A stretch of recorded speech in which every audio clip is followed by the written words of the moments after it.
Hello, folks. Ooh, I started off in stealth mode this evening. Well, we might as well just keep it here because we are on a bit of a time crunch here for this episode 21 of Earworms. We will be covering the second half of the film Legend from 1985, the American theatrical release, with the Tangerine Dream score. And we began this journey last week. So if you look at episode 20 of Earworms, you can definitely see that first half. And tonight we'll be finishing it by starting with a major correction. Last week I did not include Johannes Schmoelling as one of the members of Tangerine Dream doing the score at the time. And he was. And the confusion was that that was the same year that he had also left the band to go solo, but he was a part of that score and then left very soon afterwards. It wasn't related to the score. He just felt that the things in the band were getting too busy for him at the time, and he was no longer able to keep up with the schedule. So anyway, we will get into that just immediately after I introduce, of course, our well, for 30 minutes tonight, we do have the great Emperor Jay Goodwin. I'm going to dispense with his intro video because the time is so precious. Absolutely. Yes, and this evening, we are a little bit shorthanded because our colleague Mike Mountain Hawk Gorley is witnessing a concert tonight, but it's a very good one. So we approve. And our other colleague, Adam Gray, is no longer able to join us on the regular, but he'll be here from time to time in the future as his schedule permits. Maybe he'll drop by the chat, all sorts of things. There'll be collaborations in the future. All is good. But this week, we will be introducing our chief moderator in the chat on the stage tonight to help us with this. Because after Jay goes, and we will only be two, and it's better than me just being one. Hello, Psyche Opera. Hello. Dun dun dun. There we go. I'm screaming up at the sky like Kirk in the Wrath Mhm. of Khan because of Adam. Adam, you left me with this job. How dare you? Adam. Well, she's been doing a great job in the chat, and you can check out at Psyche Opera on YouTube and check out her tutorials on cigar box guitars or lessons on playing cigar box guitars, as well as Max MSP and other Making stuff, electronic just music. making stuff in general, having All fun with Yeah, music. all sorts of making and stuff. So she's not at all new to YouTubing, but she usually doesn't do the banter thing. So we'll see what we can do tonight if we can get her into the bantering mood. But we need to move along here because I'd like to get Jay's thoughts on Johannes Schmoelling. And so what we need to do here is bring up this slide where we can see there are three, not one, not two, but Number shall be three. 3. The number of band members shall be 3 Indeed. because 5 is right out. So going from left to right, that is Johannes Schmoelling, who we're talking about tonight, Edgar Froese, the founder of Tangerine Dream, who we talked about last week, and on the right is Christopher Franke, who moved on to do his own solo work and a couple years after this score, um, including Babylon 5 and the score to Celestine Prophecy. He also did some collaborations with Kitaro. There's a number of things. Basically, at this time, it was common for bands to basically work with different artists, and there would be a name, but it was more than just the people in it. Because the lineups would change and everything as people moved into one group or another group, went solo. And Johannes Schmoelling did not have any issues with the other members of the band. It wasn't artistic differences. It wasn't a big like breakup or divorce. It was just he needed more time than what the schedule of the band was permitting, with how they had become so popular, especially by the end of this score. So he went solo afterwards, and we'll be hearing some of his solo music. But I want to finish just by showing two more slides, and then we're going to be hearing some music. Ooh. The two more slides are just some of the projects he did afterwards. There we see Johannes Schmoelling. That is him more recently. He is a living composer and performing musician. In the early teens of the 2000s, like the 2011, 12, 13, 14, that period, he worked with a band called Loom, and that featured uh, Robert Waters, not to be confused with Roger Waters, Robert Waters, and Jerome Froese, who was the son of Edgar Froese from Tangerine Dream. In fact, Jerome did play with Tangerine Dream for a while. So as you can see, all these musicians just kept, uh, collaborating with each other, moving on and doing different things, and they'd mix and match and all sorts of things. And so that was one project he worked on. It was hard to get any pictures of the band themselves. There's some videos, but promo pictures were very hard to find, just album covers. And then nowadays, not only doing his own solo work, Schmeling is working with Robert Waters, who is on the right there, keyboardist, synthesizer guy, and in the center, Kurt Ader, who is formerly of the Korg Corporation. He was a chip designer for Korg, and now also synthesist and performing musician in S.A.W., which is Schmeling, Ader, and Waters. So that is kind of like what's going on currently. So what I'm going to do here is I'm going to call up one of my tabs so that we can hear some music, because I think that's what we should be doing here. That's the best mission for us. Jay, I've been talking because I've been trying to make up for time here. Go ahead. Well, I mean, I don't really know the individual members of Tangerine Dream. I certainly was aware of their work as a group, but like a lot of the electronic groups, they wasn't like, oh, and on vocals, this guy or whatever, right? It's and usually there was like a key member that stayed.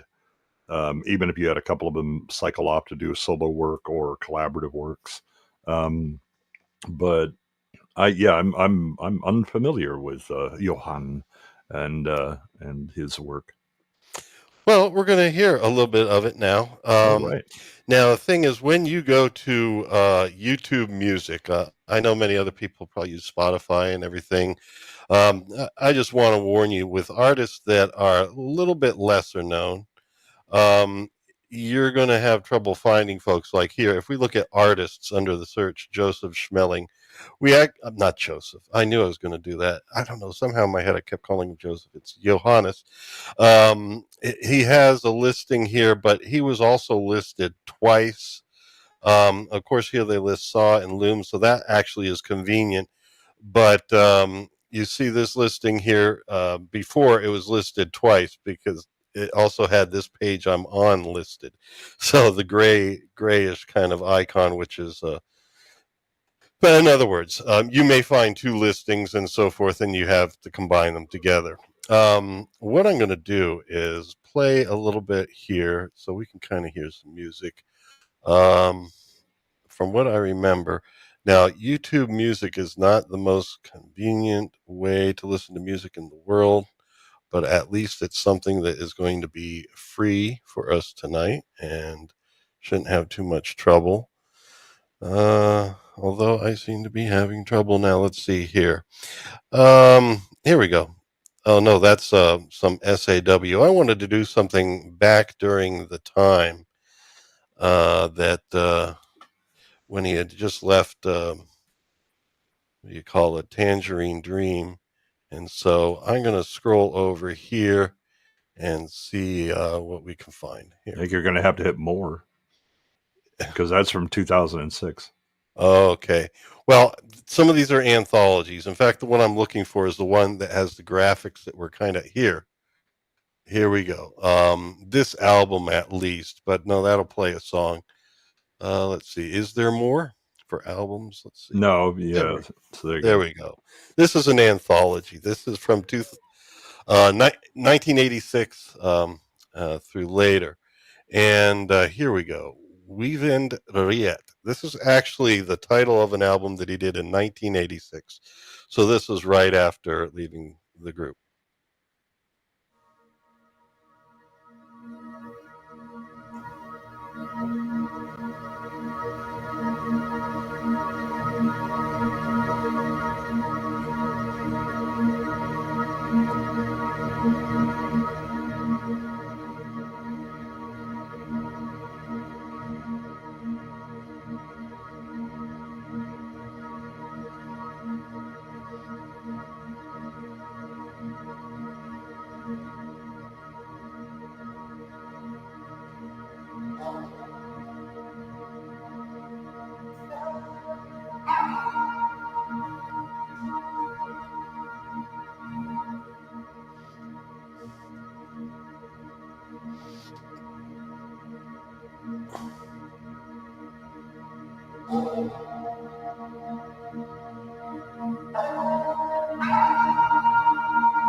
So yes, the music is going to be more processional than for our time constraints, but you could hear that sound was straight out of the Legend Yeah, soundtrack and Tangerine score. Dream in general. Yeah, that more moody type of thing with the droning background, atmospheric. And the that sound and that was playing the that bow wow Right. bow wow. I remember hearing that from the Legends score. So it must have been one of the sounds that he designed. I'm sure in a group like that, part of what's going to happen is different members will design their own sounds and include that in the mix. Yeah. Here's another one that I found compelling earlier. This Majora is still alive.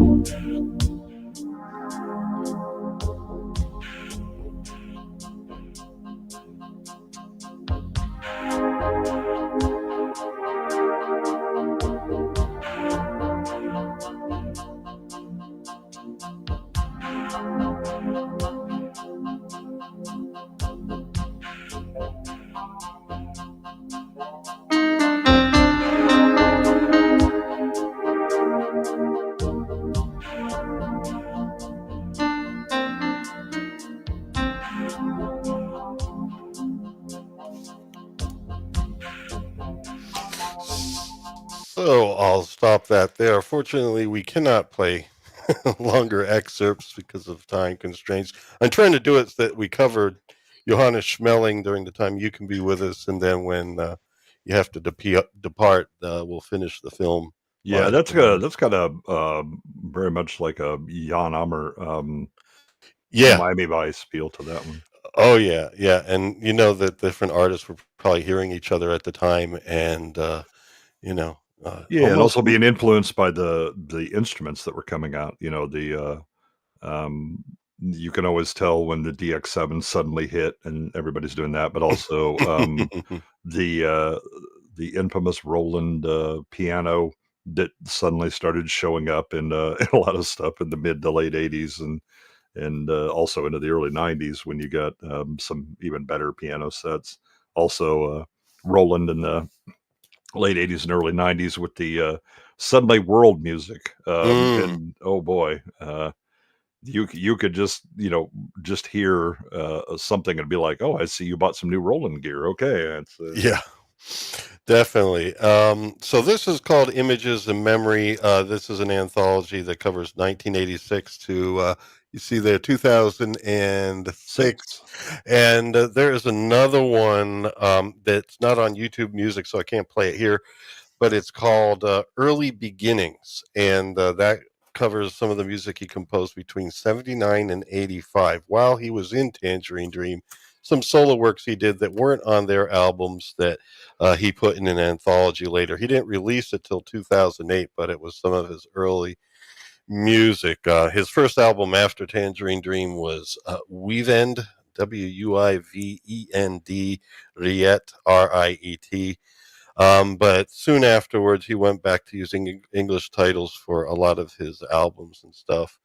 Um, I'm going to move on here and play some more music. Here he is. Well, this isn't just music. This is him in the studio. Now, this would be when they started doing the S.A.W. collaboration.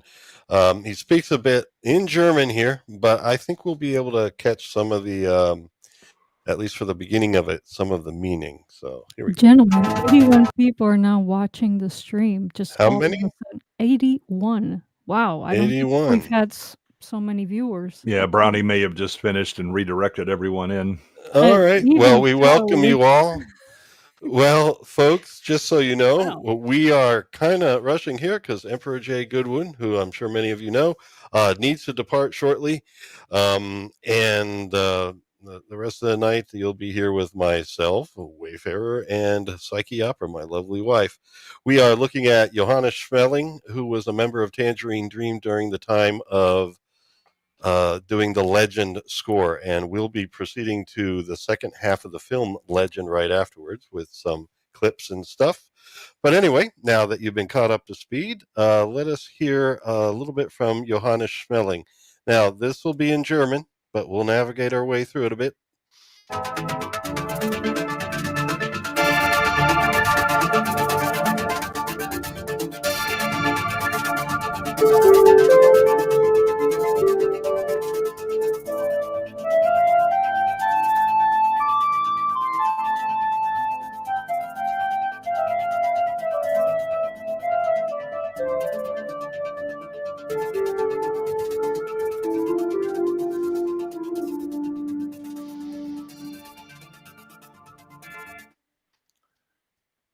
Hallo und herzlich willkommen in meinem Studio. Mein Name ist Johannes Schmoelling. That is, hello, welcome to my studio. My name is Johannes Schmoelling. Sorry. Und Sie erleben mich hier in einer Probenphase für eine Konzertreihe, die wir im September diesen Jahres spielen werden.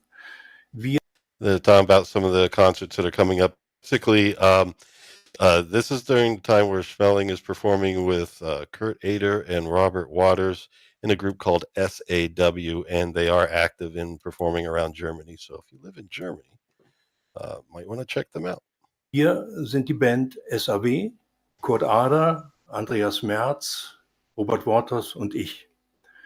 Wir werden Musiken von der Hydra Gate und von der Iconic spielen und dazu Musiken von Tangerine Dream aus der Zeit, in der ich Mitglied war in der Band von 1979 bis 1985. This was during the time of Tangerine Dream, so he is still performing some music from them. That era.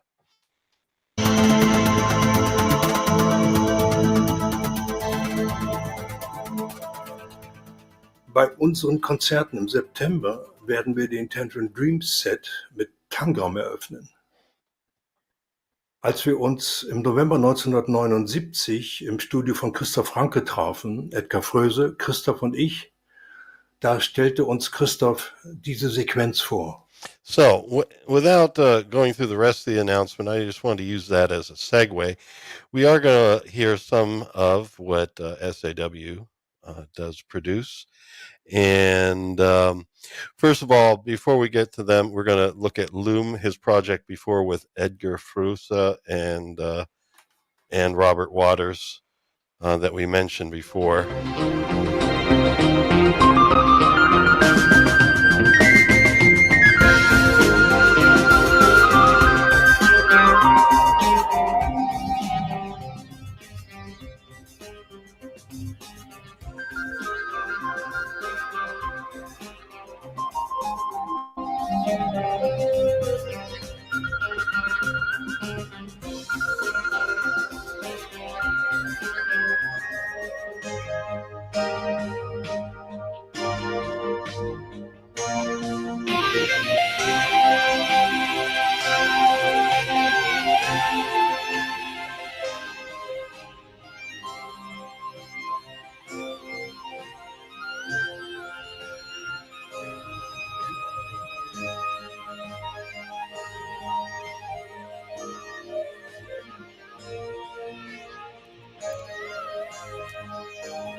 So anyway, I'll pause it here in case you have something to say, Jay. I know you got to go soon.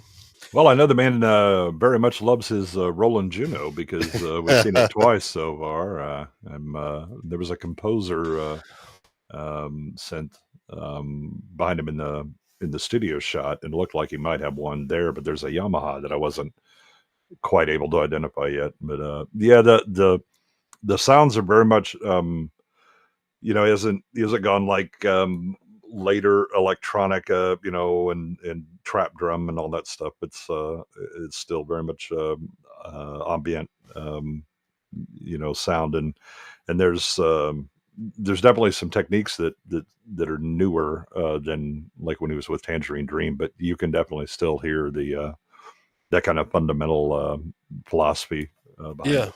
Well, another thing that helped was the guitarist here, Jerome Froese, was Edgar Froese's son from Tangerine Dream, and played in the band for a while. This is when he went solo, and then in Loom he worked with Schmoelling, and so, like I said, there's all sorts of cross pollinating and everything. So this was during the time of Loom, and you hear echoes of when Tangerine Dream did have electric guitar in it, rather than modeled sound of electric guitar. It was actually a real one. So let us move on to S.A.W. though, and this is what would be current, what Schmoelling is working on currently.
That's Kurt Ader there, who before this did make chips for Korg. Beautiful gear there. Yeah, that's a hell of a Euro rack, and then that Korg Kronos that he was playing is an uncheap item as well. Yeah.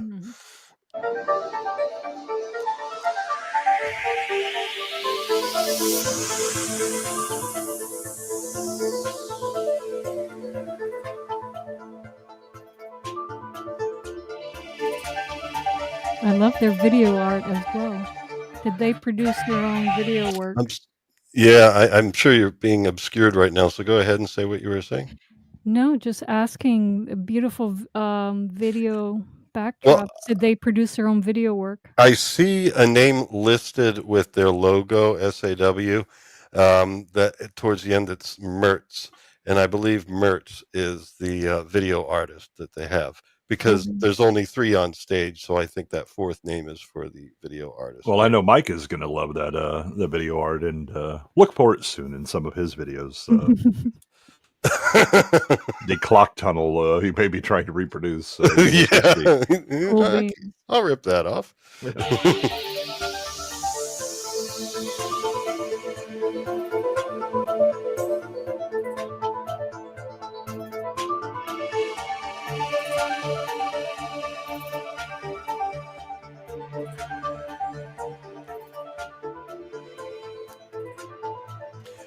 Okay, so we have one more to show, and then I guess you'll be. Well, bidding alas, us- I've got to bail now because it's 7:45. So All right, folks. Well, thank you for joining us. It's Absolutely. just one of those weeks. Next week we'll be back to our regular scheduled time, which is 7:15 p.m. Eastern U.S., 6:15 Central, and 4:15 Pacific, and for the UK, right after midnight. So anyway, thank you, Jay. absolutely, and I know I leave you in excellent hands. Psyche will be more Yeah, than right. capable of handling this. Chaito.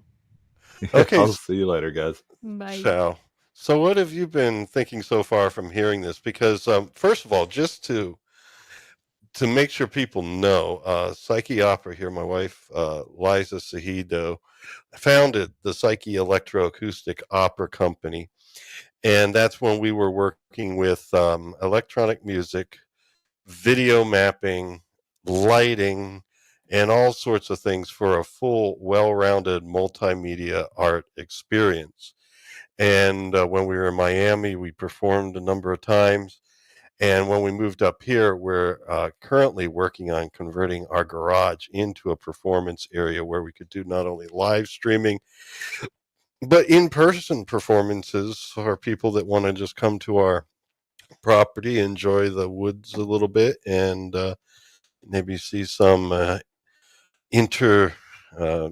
electronic and blended Immersive rural. environments Yes. out in the boonies in North Florida. So That's tell what we're me, working towards. Yeah. so tell me, what were you thinking about some of this music and then the video work that you saw there? Like, they're basically, obviously, for us watching it as a YouTube video, they're going to mix some of the video art that is performed on stage with live footage or footage from the stage performance. But on stage, basically, you would have the band performing, and behind them, the video artwork. What did you think of it? Well, it's super cool. Very well integrated with what was happening on stage. I Yeah. was wondering if some of the video was audio reactive as well because it's that well synchronized. Yeah, I mean, it doesn't have to be because we're seeing something after the fact, but we do have some more here. And how about we look at that, and I'll give you something fresh to talk about. Scott there in the chat is hailing Mr. Brown Alliance. Hail the brown one. Mr. Brown is my muse. Okay, so let's see here. I just need to be in the right tab, or else I'm going to ruin Well, everything. hail Mr. Brown and hail Emperor Jay and hail Adam, who's helped us for so many streams. Wish you were here. Wish it wasn't me.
So there we go from the Hypergate album, promotion for the concert. That one was entitled, and that's just an excerpt. That's not a Wow. song in and of itself. That's I'm trying to look for the title here. I've seen it before. Human Greed, and I think we could see that from the visual Yeah. arts there. Yeah. So I would say, one thing we've heard is, and I've, the Jay said before that there were some Jan Hammer stylistic similarities and everything, especially with some of the sounds from the instruments sounding similar and everything. I will say that I often hear Jan Hammer before going bed at nights because that's probably one of your favorite things to play to help you I sleep love is Young Hammer. Yes. Well, I grew up on The Gate to the Mind's Eye. Well, he didn't do The Gate to the Mind's Eye. It was Beyond the Mind's Eye. right. So And grew up watching that over and over and over every night. and Thomas Dolby did The Gate to the Mind's Eye, which was the Ooh. follow-up. Mister, you got a super chat? Okay. Yes, you do. Let me put it up on the screen I here. hear I hear my theme song playing. Did I do it? No. I, why am I hearing my theme song playing? I don't hear your theme song. Oh, sorry. I had the channel open in another tab. It wasn't playing until I bumped something. Never mind. I was like, why the hell am I hearing that? Thank you so much, RRTNZ. Oh, And he Romeo, said, Romeo, Tango November Zulu. "Oh, is Otherwise that what it known. stands for?" Well, Okay. no. That's how Brown calls them, but it really stands for Rapid Relief Team New Zealand. No, Oh, I'm just kidding. No, he told me okay. one time what it was. But yeah, that's what Z3PO called him once. So could you do me the honors, Liza, because my vision isn't the best, and I'll probably take forever trying to read that. Alrighty, says Out and About. Oh, wait. Let me see if I can pull it up. Out and about with my wife, so I can't join you live. Looking forward to watching this later. Loved the TD Legend soundtrack. Underrated masterpiece. Well, thank you, and I agree, our TNZ, that yeah, a lot of people. We did talk about this last week in episode 20. This is a two-parter, so this is the second part, and we talked about last week the director's cut, which here in the U.S. gave us exposure to the Jerry Goldsmith score, as well as quite different film with the included scenes and different takes that Ridley Scott elected to go with for the director's cut. And we talked about some of the pros and cons here and there in our opinion and everything. But, I mean, I think Jerry Goldsmith did a competent score, although it wasn't his greatest work. And there's just something more powerful about the cut, at least for me, with the Tangerine Dream version. I know that maybe a lot of the movie folks didn't care for it as much, but I guess because I don't know, I love their music and stuff. For me, it was just a more powerful rendering. But Well, coming from the perspective of a composer, um, it was very generic film scorey exercise kinda thing going on with the new Goldsmith, yeah, with the Goldsmith score.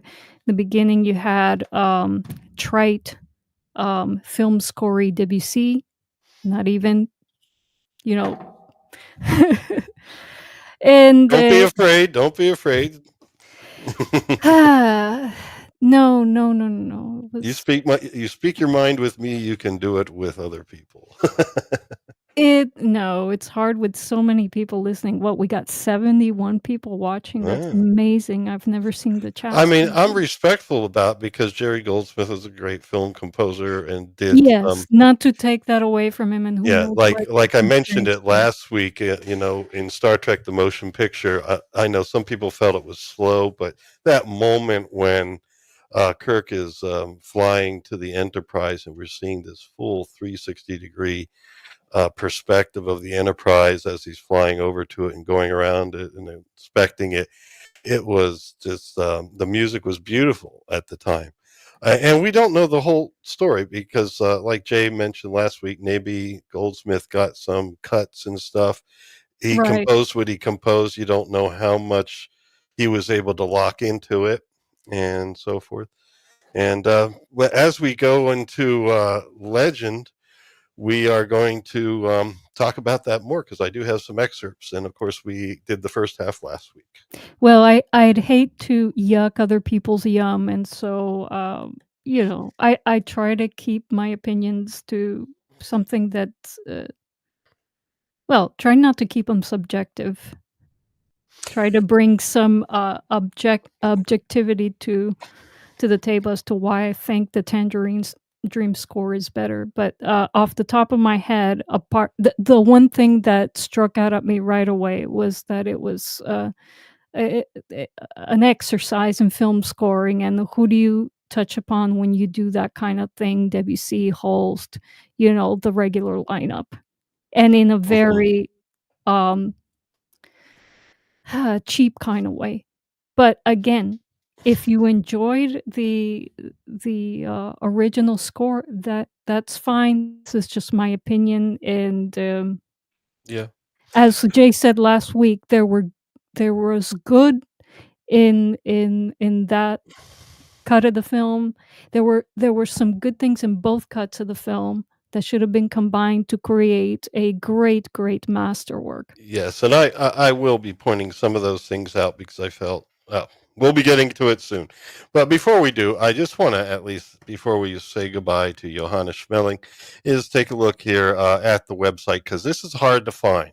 If you go searching for S.A.W. on YouTube, you're going to get pages and pages of things from the Saw movie franchise. You'll get things about band saws and and you'll be learning how to cut wood pretty soon.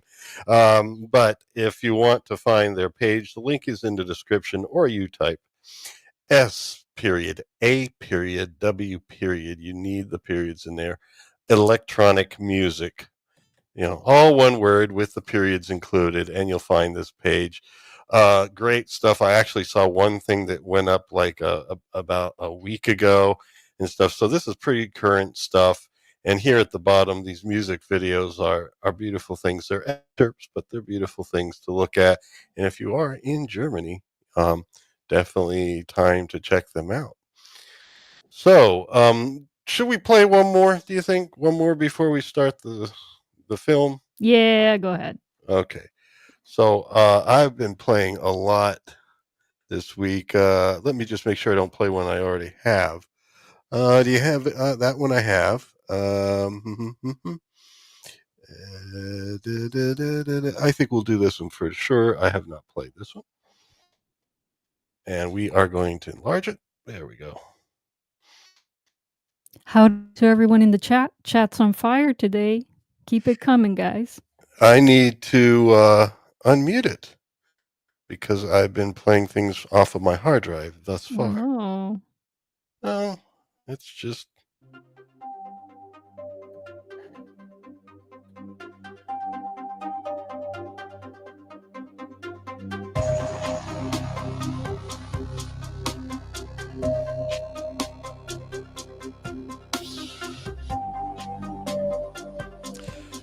Now let me pause thing 1 second here because we saw the head bob there.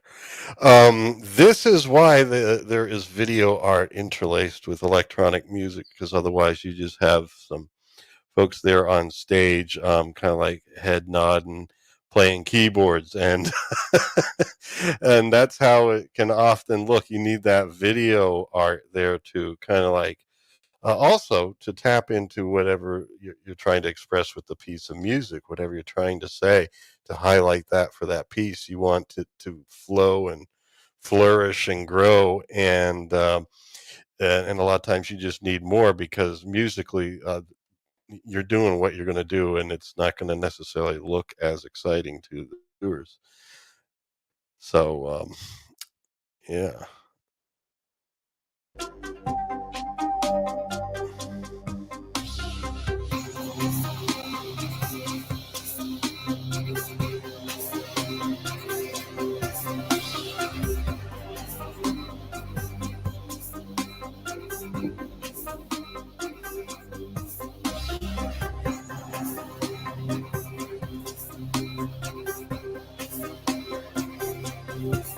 Sir, we got Adam Gray in the chat. Hello, Adam. How you doing? Adam, I am yelling at you like Kirk, yelling at Khan from Gray! Yes, exactly, just like that. Just like that. You left her to deal with me by herself on this stream. See Buried what you made? alive. Yeah. Buried alive. Horrible, horrible, Adam. Shame on you.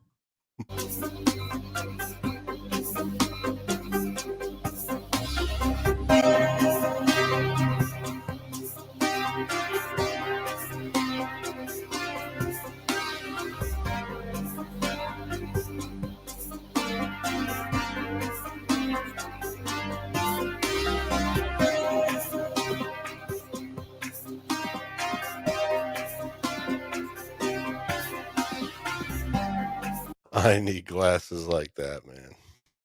Those are awesome.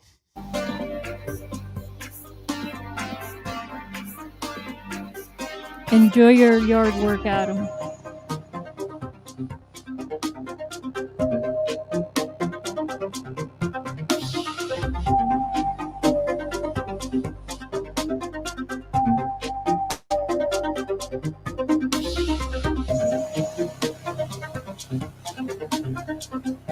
You know, as I'm watching this music video, I'm like, this is awesome. I mean, I know that during the moments where you see, you know, musician with the head nod, it's kind of like, but other than that, it's like, Oh, he's into it, man. That's yeah, and I'm digging his glasses. I'd wear those kind of things, you know. yeah. But this You is, know I would. but the video artwork is great. Like, Yeah.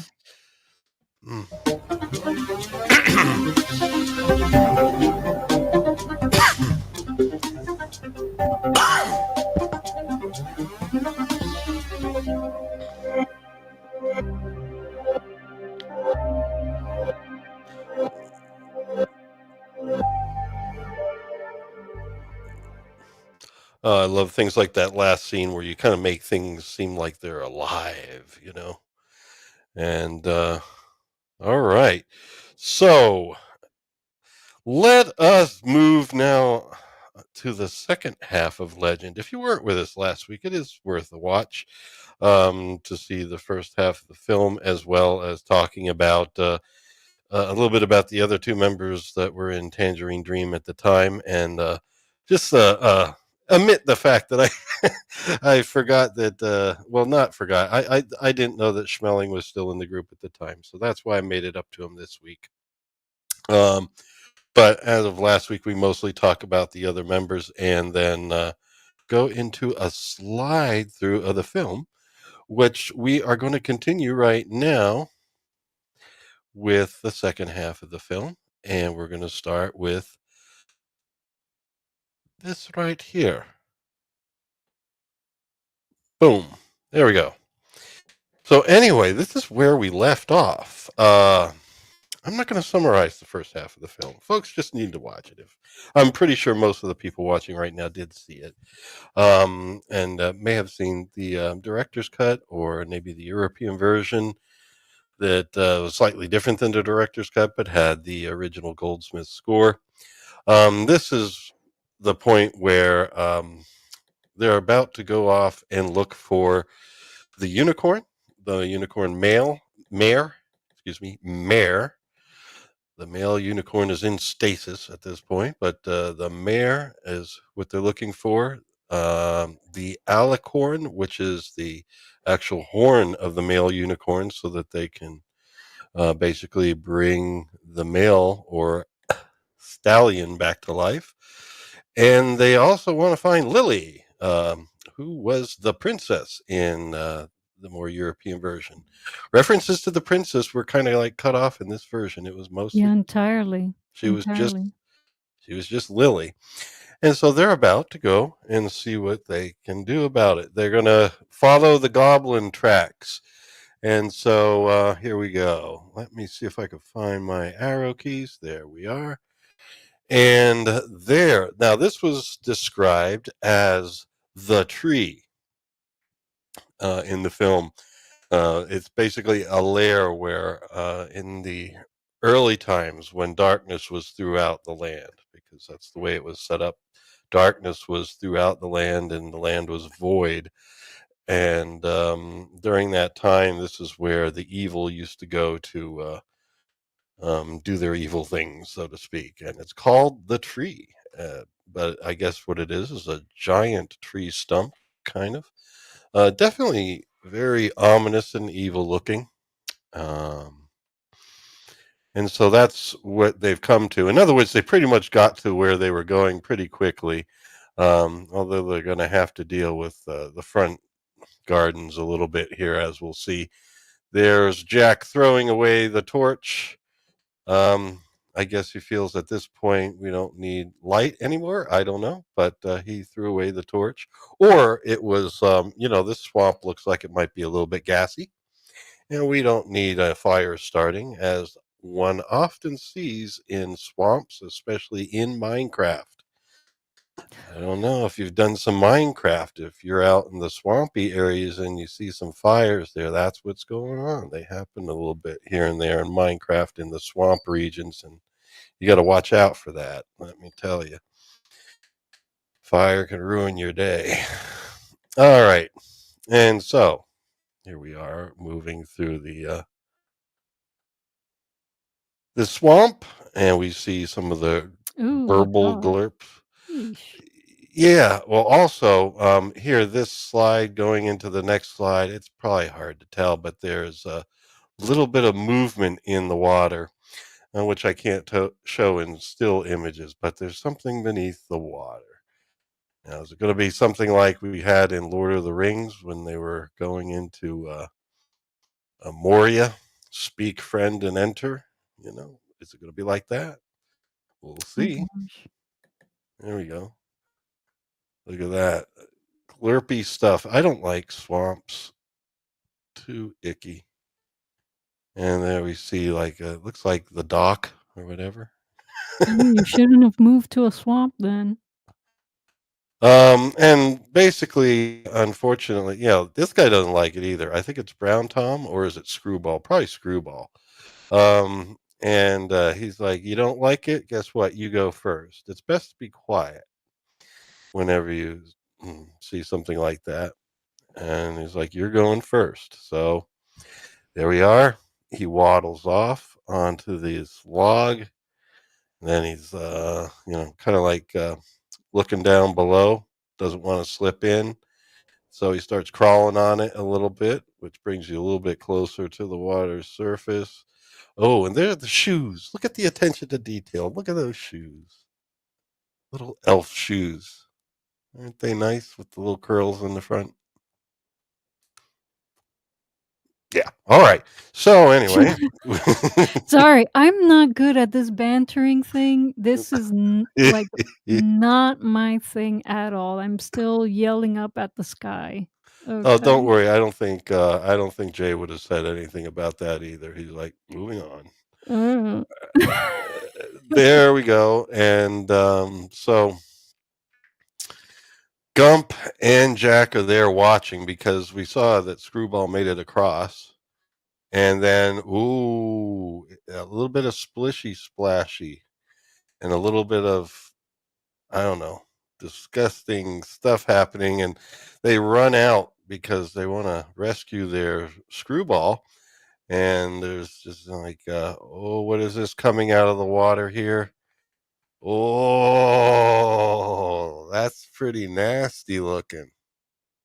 And there we go. We get a little bit better of a view. Now, this is something where a little behind the scenes thing. Thanks, Scott. What? Scott is giving me moral support in the chat. Okay. Yeah, much needed. And some of that martini that Adam Gray is holding up. I need some of that. Or a margarita or a coquito. That would be nice. Well, you can make one. Yeah, perhaps. But anyway, this is Robert Picardo. The actor is playing what Oh. is called Meg. Oh, Marble.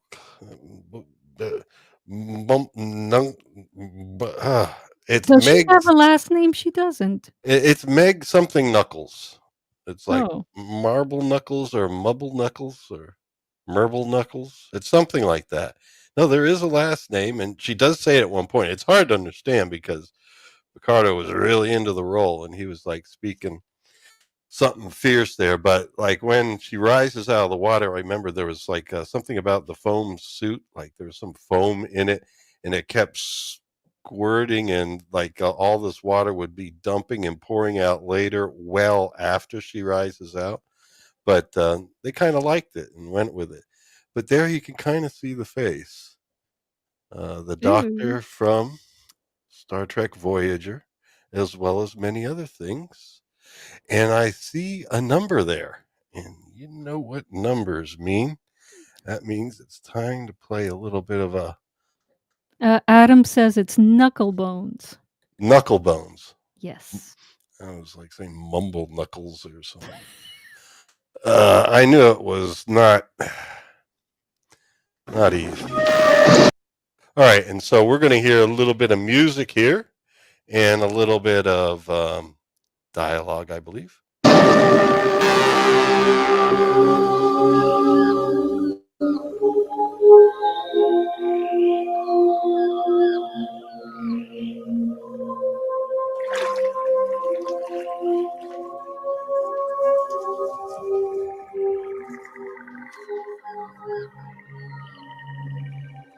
Ugly. I hate it. Good.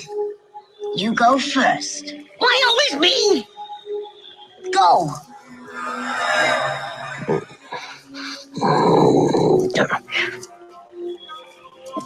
Foreigner. Did he say foreigner? Okay, here we go.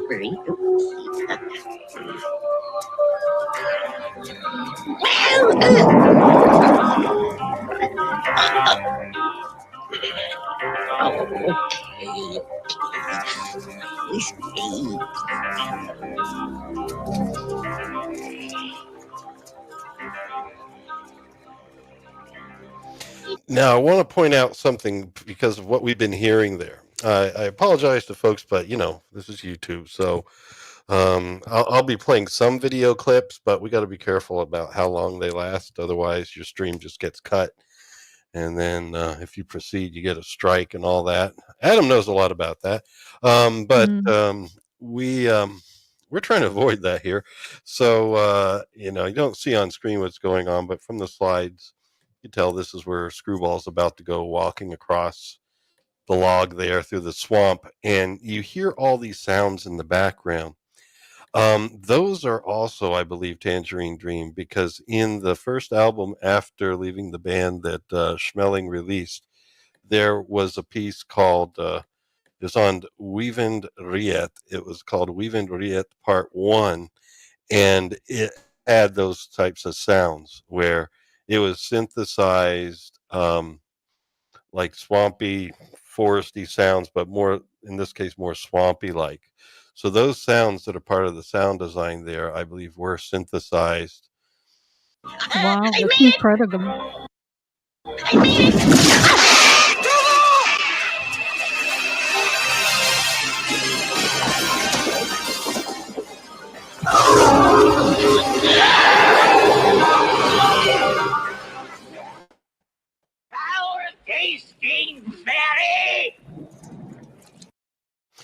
So there we go. Yes.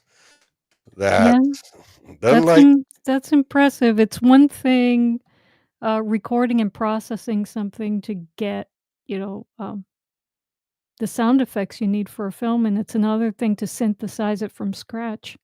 Now that I'm feeling in the flow here, you know what? We're going to hear a little bit of that just so folks can kind of see what I'm talking about. Here we go. Johannes Schmoelling, the second listing. Wie and Riet is the album right here. This is 1986. Wie and Riet Part 1. Here's the song.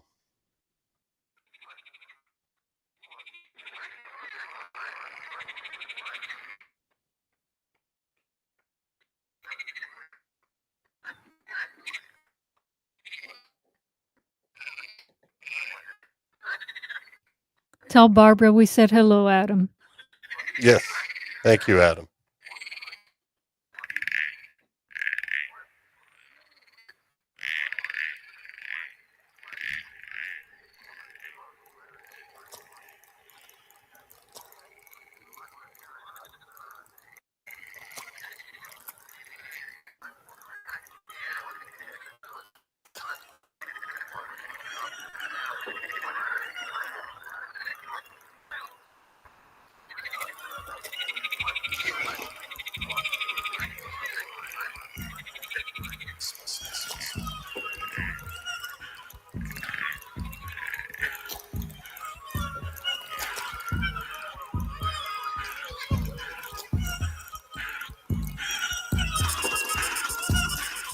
That's super cool.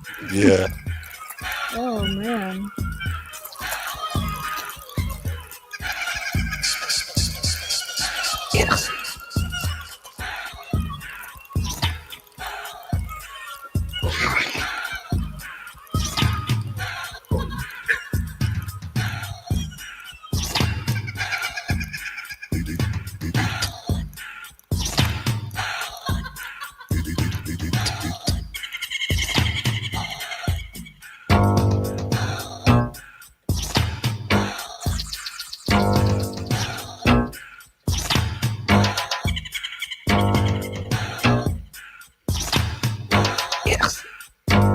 Now, did you hear that? Innocent. Yes. Yes, which is what Lily was portraying innocence in this tale.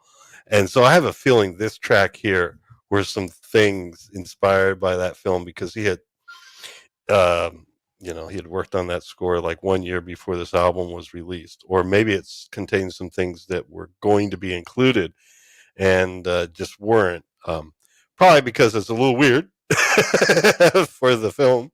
And, but yeah, I mean, it's cool stuff. But Very that's cool stuff. Yeah. We've Riet, the album by Johannes Schmoelling. So now we are going to proceed onwards here. Mister, before we proceed, since we have so many people lurking, watching, and a very active chat, I'd like to take a moment and ask people to subscribe to the Wayfarer Project. Lawrence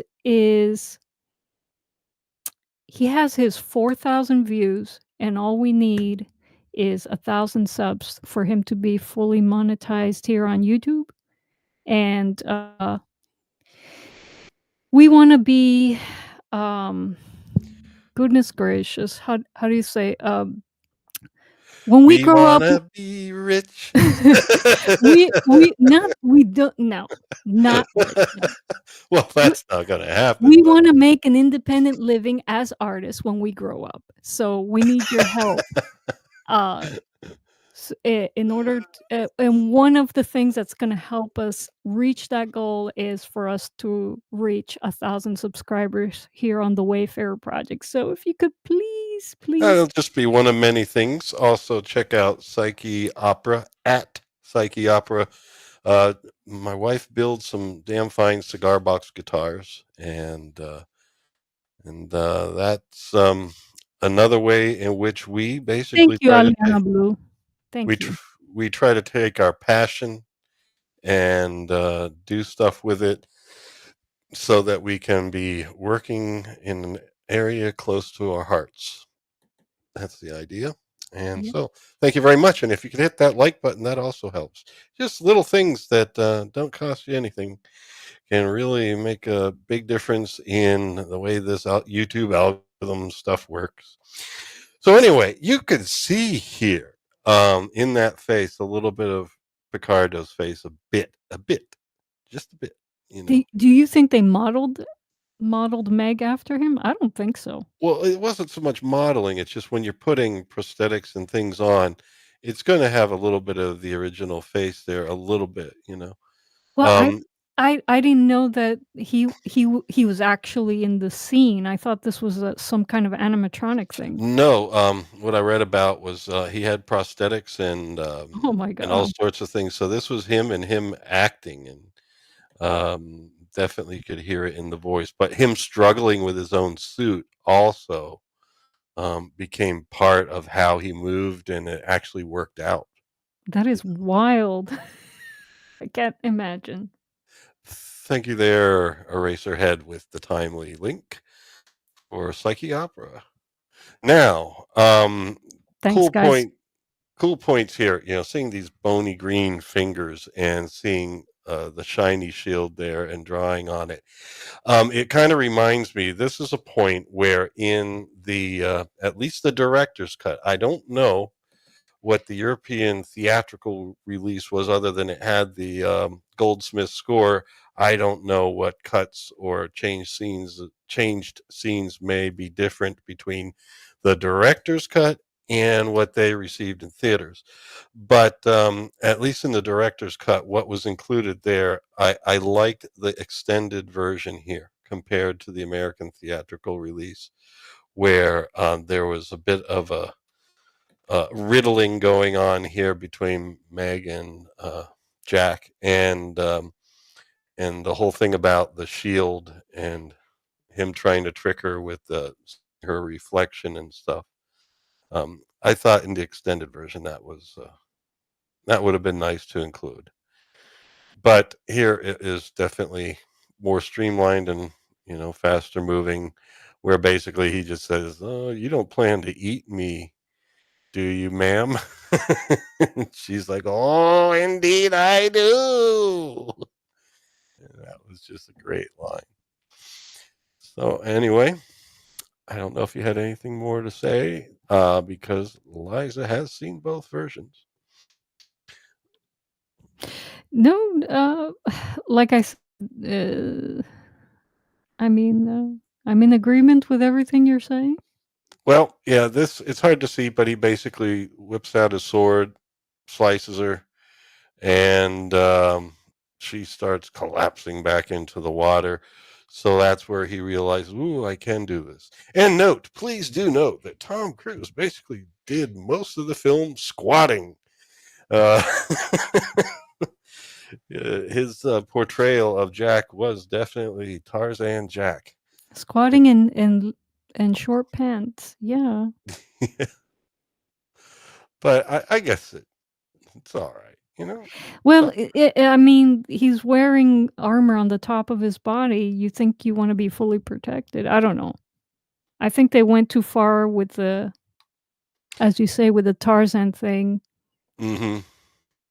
I Well, mean, remember, he knew nothing of weapons, and Gump says to him, "You will learn, and you need to be the champion. You got to rise up to the occasion." And so this is the first stage where he rises to the occasion, so to speak, and being able to cut down Meg Knuckle Bumbles or Knuckle Nuts. I don't know I forgot her name. what did Adam call her? Yeah, whatever. Okay, so anyway, that was like his first Oh, test, but Knucklebones. knuckle bones. That's Okay. yeah. Well, she certainly did have knuckle bones. And there we go. We're back at the we're going to go into the stump now, folks, and that's the tree. And now we're at least at a different perspective. We're seeing Lily's perspective. She's there.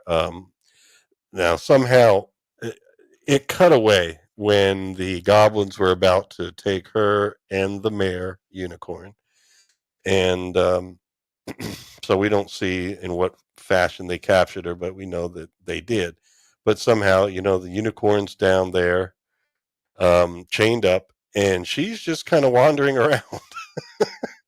So they didn't bother caging her up or anything. So she's kind of wandering around. She sees the unicorn, and she is looking at all the other fine scenery in this Macabre foreboding play. scenery. Oh my Yeah, gosh. some demon eyes in the background there. Are you sure that this was a movie geared towards kids? I think Kinda macabre for kids. I I don't know, don't that's know. just me.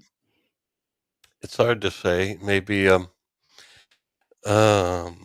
know that like the fantasy film Beastmaster was also kind of kids, but it had nudity in it and stuff. What? Oh, and the original Clash of the Titans, which I think I did show you. It's the one late 70s, early 80s, some claymation cracks and stuff in there. That had a little bit of partial nudity too, and even though that was mostly, I think, something that a kid would want to see. Or let's just say, adults and like at that time, I'll never mind.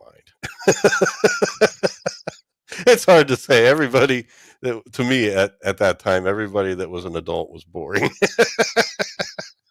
because I was a kid, I guess.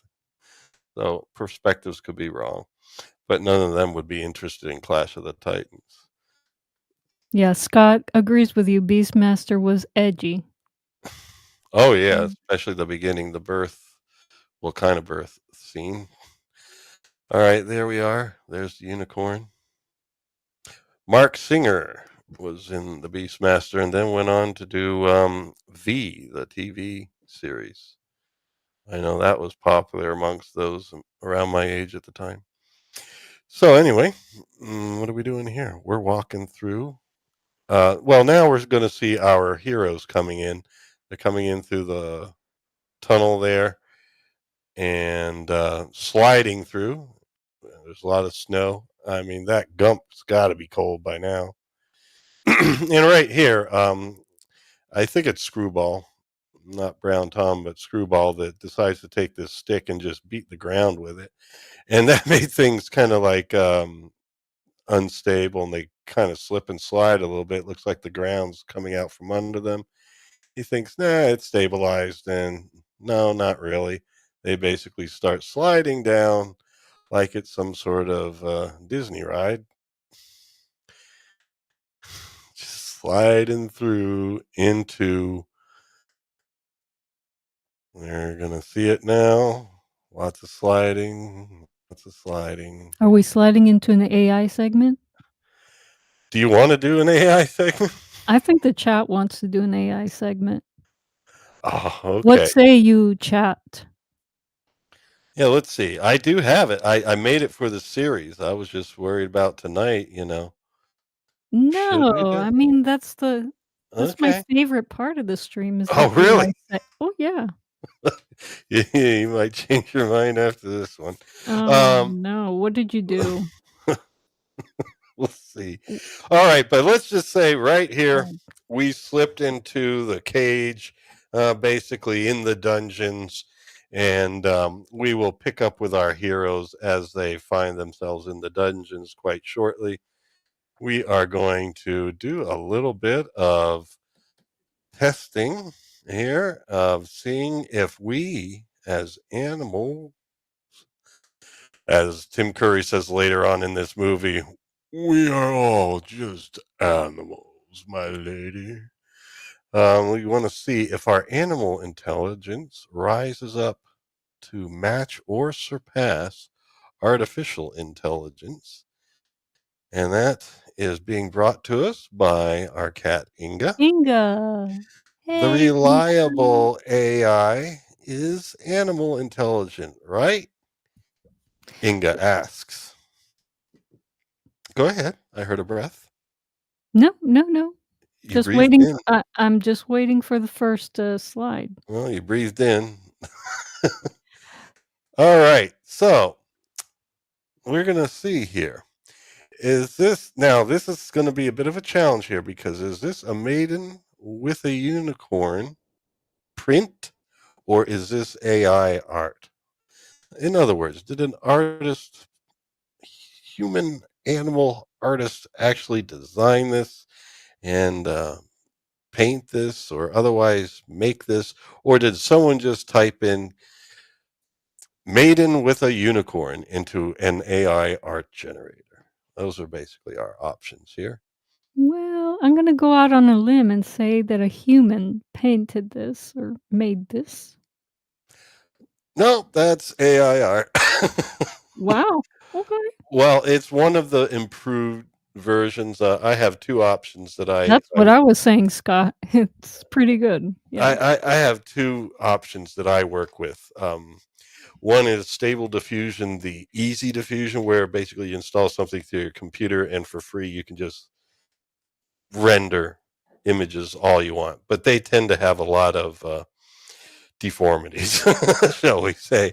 And then there's one that also uses Stable Diffusion, but it's like a little bit better of renderings and algorithms that go into that. It's called Night Cafe, but that's something you would normally have to pay for, except I click there every day to get one free thing and I let them, stack up. So when it's time to do this, I can get some higher quality renderings from Night Cafe. So yeah, they are getting a little bit better.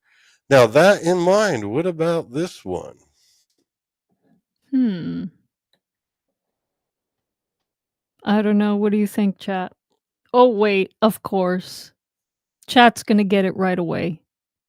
I mean, there's something wrong with the unicorn.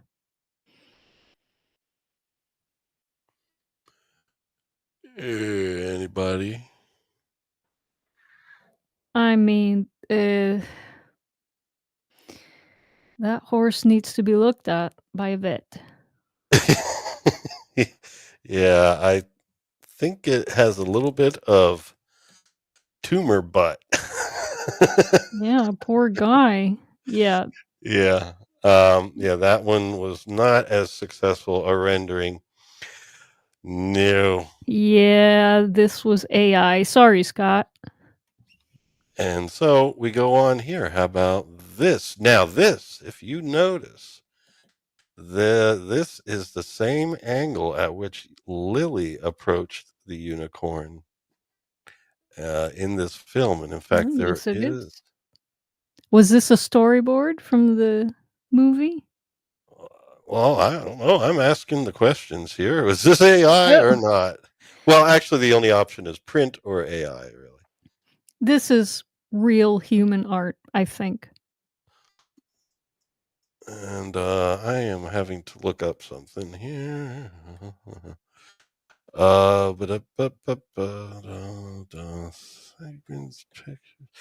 Because I do want to give the artist some credit. This is human art, Uh-huh. and the artist is. All right, this is from a series called. All right, the artist's name is Kristen D'Angelo, and it's from a series called Woodland Waltz. So there we go. Kind of like a neo-impressionist, expressionist kind of thing going on. Yeah, you Yes. see, like a desire to implement a certain stylization, and I think it might have been influenced by the film because you see a lot of the blossoms and stuff in the air. It was kind of like that early scene. The only difference is here I don't see it being on a stream.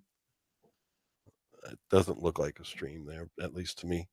But it was the same angle. Lily was on the left, approaching the nose with her right hand outstretched, and Oh so my forth. goodness. I got Inga, she's tapping on the window. She's like, she wants to come in. I need to go open the door for her, or else Okay. we're gonna hear her on the microphone. All right. So Mhm. Inga is wanting to come in, and yes, our porch is right outside her window there in her studio. Yeah, I get a And lot of visitors tapping on my so go ahead. window. Yeah. Oh, oh, okay. I didn't know that.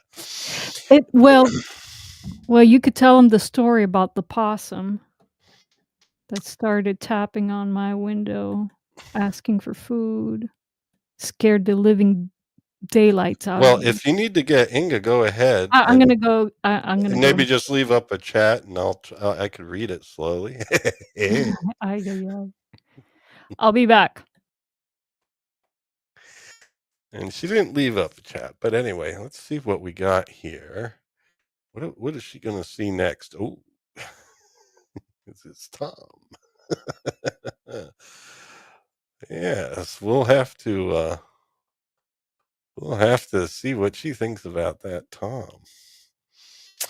All right, so I'm wondering, should I play a little bit of music? How about a little bit of music while we're waiting here? Yeah, let's play a little bit more music here. There's another one on this album. Ooh, that is pretty cool. Walking on Wooden Legs.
All right, there. The 80s are coming back. We're going to bring those I'm 80s back. I'm back. back. Well, we're going to bring the 80s back too. Yeah, Okay. that was cool stuff. So anyway, bearing that in mind, it's just Tom. Wait, is this still the AI thing? Yes. Okay, wait, let me enlarge the Possibly. image here. Possibly. Remember. No, that's him, I think. He's very thin. No. Okay, no, this is an AI rendition of Tom Cruise.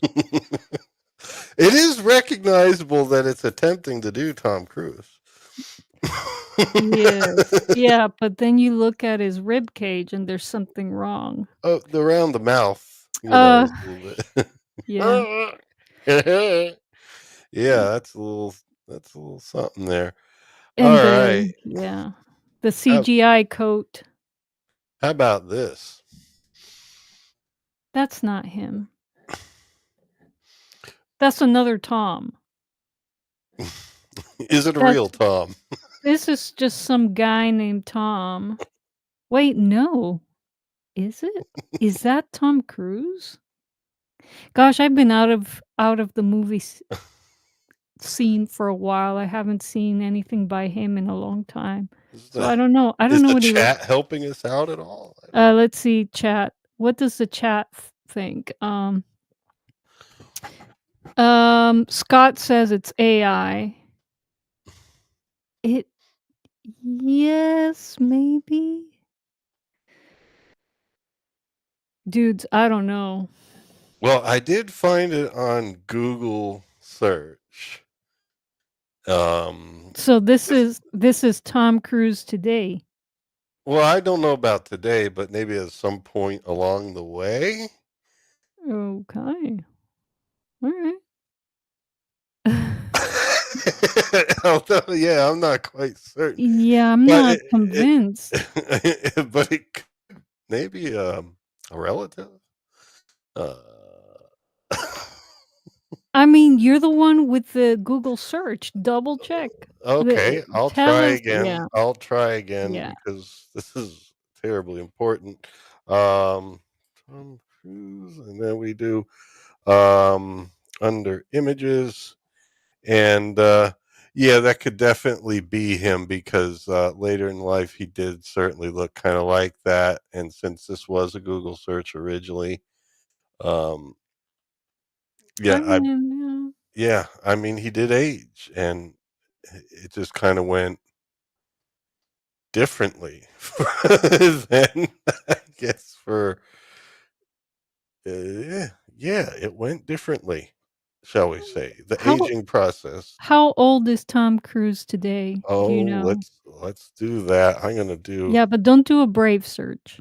I'm doing Wikipedia. No, just Why do not? a general Google search. Don't go to Wikipedia.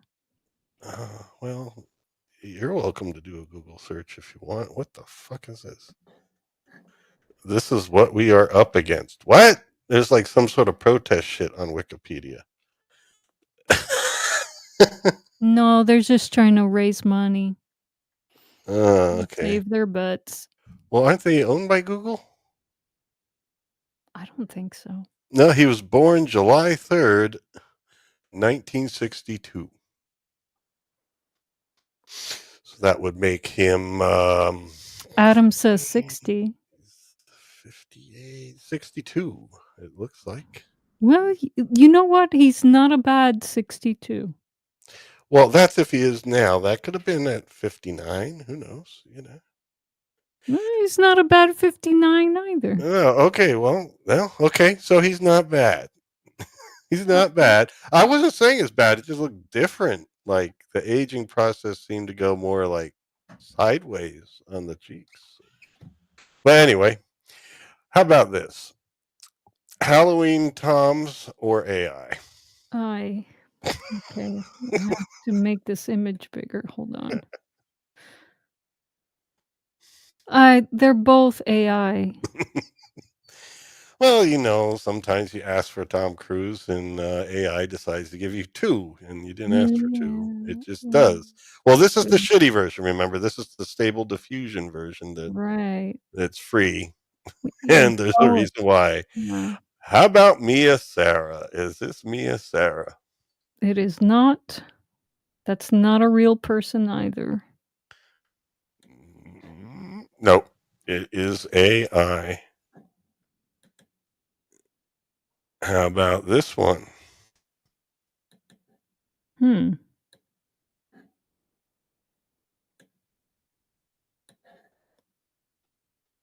That's a real person. Is that her though? That is her. That's Is that her. her today?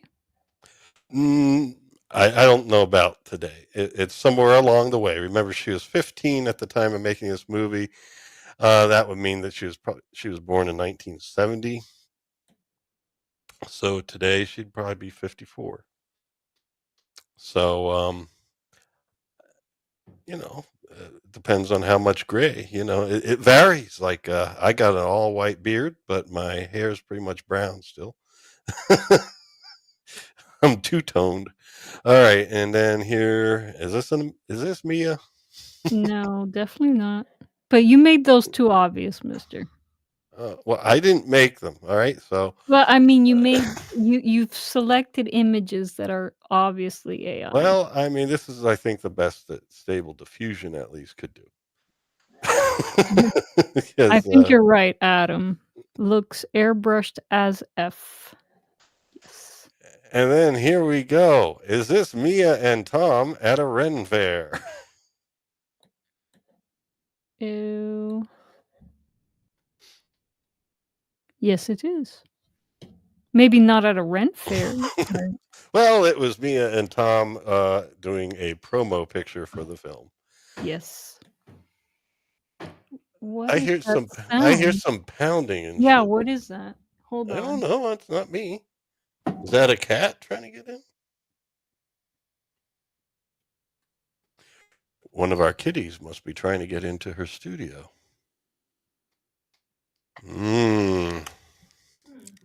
I don't want to progress to the next. Chacho. No. Don't do that. No. No.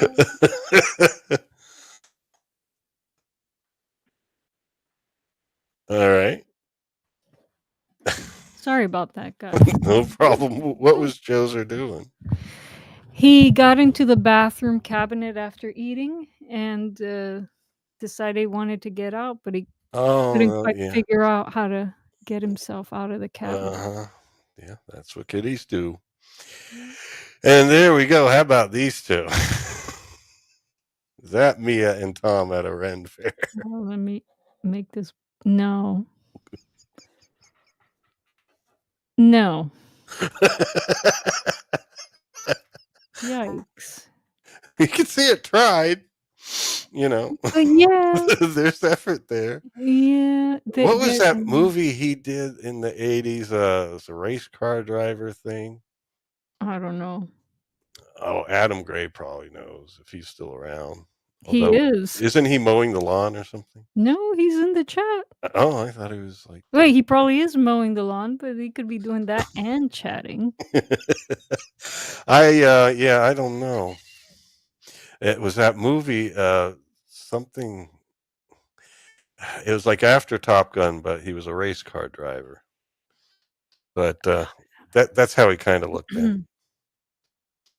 All right, and then Scott Hobbit says Days of Thunder. oh, that's it exactly. Great job, Scott. Thanks, Eraserhead. That's kind of like what he looked at like then, except he had a little bit of more brownish stuff, a little bit of dye, I think. Whoa. So that's his Days of Thunder Renaissance Fair opinion. But no, they didn't go to a Ren Fair, I don't think, ever, but it tried. Now this looks a lot less like Mia Sarah. Yeah. Looks a lot less like Tom Cruise, too. Yeah. But you can see echoes in there. All right, now the next one, this is going to be this is going to be a little bit difficult for you because you're not really quite familiar with the actor. Oh. Is this Tim Curry? At first glance, it is. Let's listen for the chat. What some folks in the chat might have. Chat, what do you think?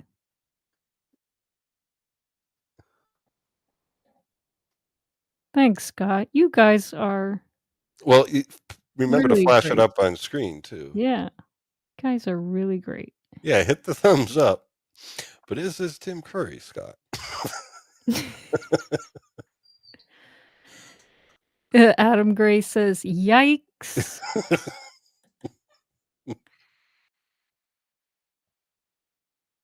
Joker Tim, says Scott. It is AI, he says. Okay. What about this one? That's not Tim Curry. Could it be a member of KISS? No.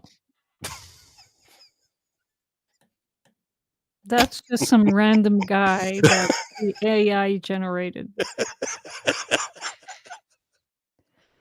No.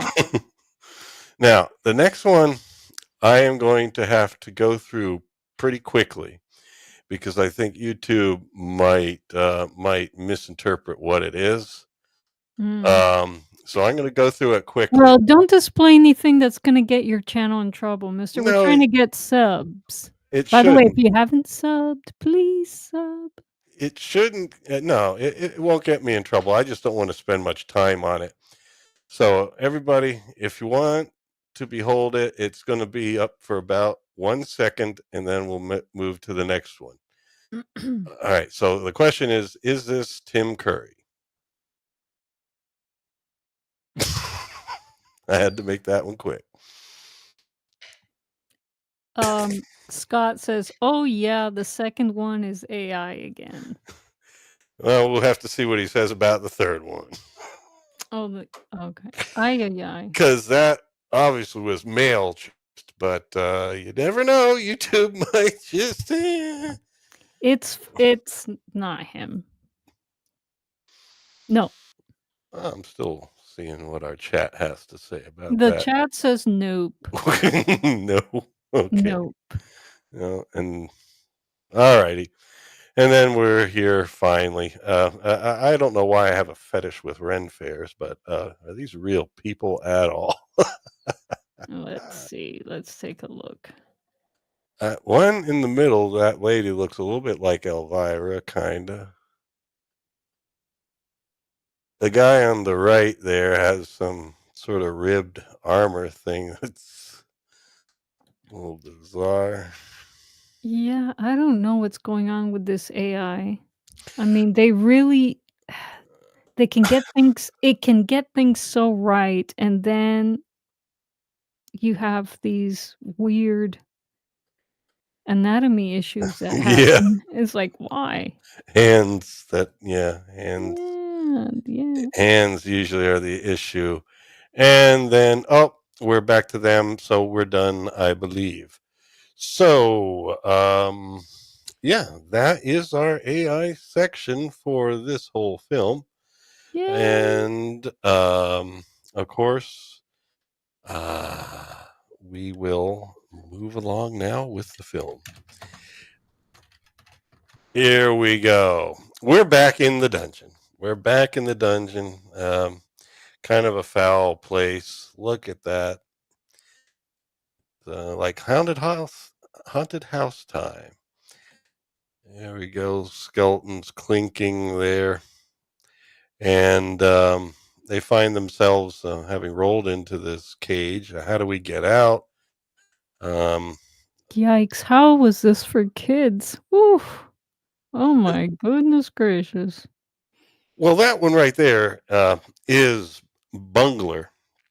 He remember he said some things that Darkness didn't like because he was going to overthrow him, like that would happen. And he got taken into prison too. So, excuse me, I got a cough. Let's see if I can do the mute.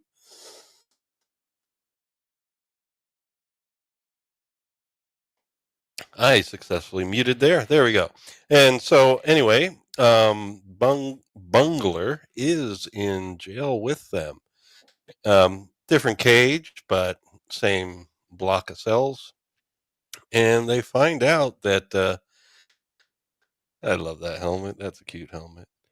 But anyway, they find out that he actually is not what he appears. He is not a goblin. He's an elf like them. And he tells them, how I came this way, the path I chose doesn't really matter because we're all about to become barbecue, is basically how he puts it. And there we go.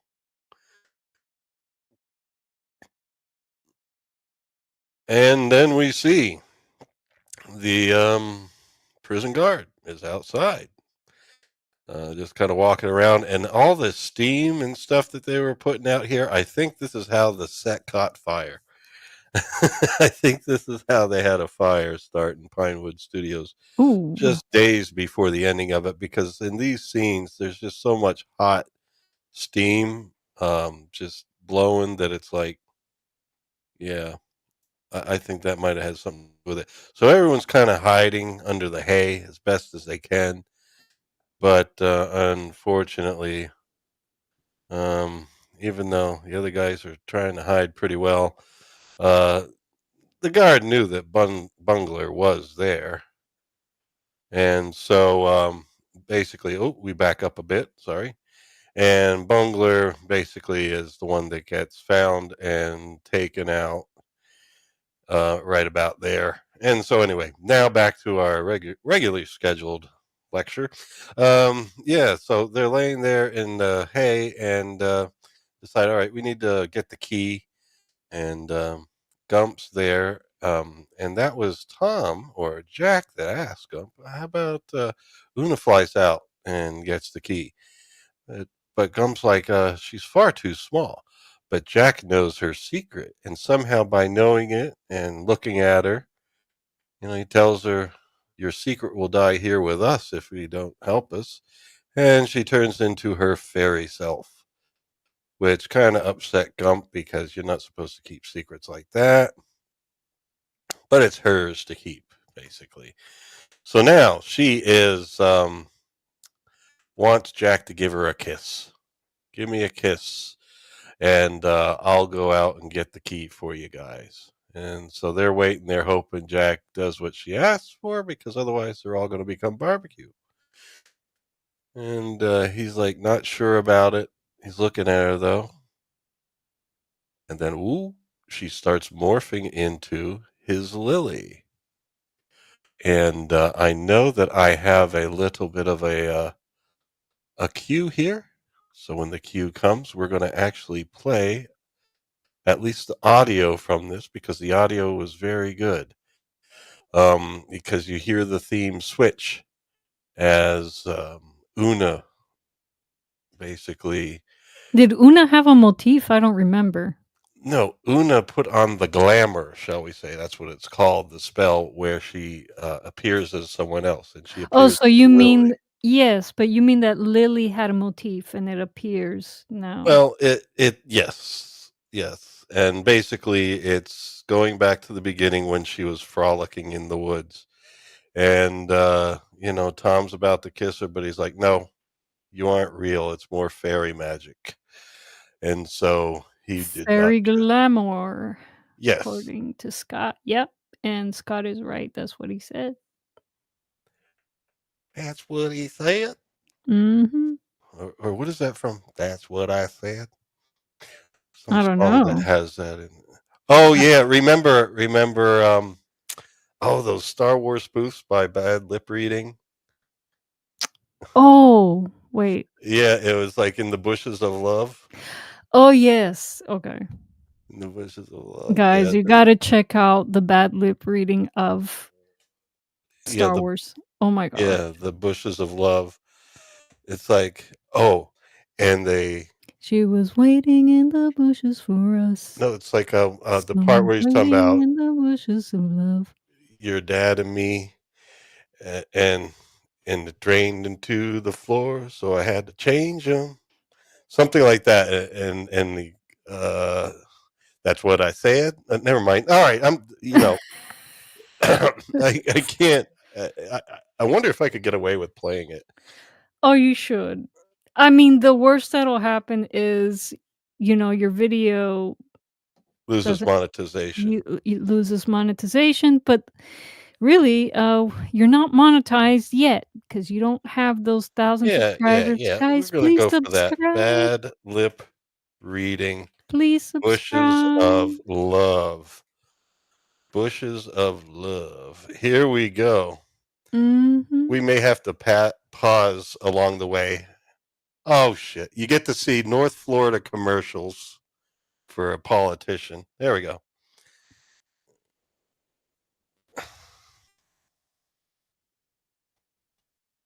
What you doing? Oh, it's not showing it? Nope. Okay. You're quick on the draw there. Here we go. No. There we go. Here we go. Hey, how'd my father die? 49 times. We fought that beast, your old man and me. We had a chicken head with duck feet, with a woman's face too. Oh, that's rad. And it was waiting in the bushes for us. Then it ripped off your dad's face.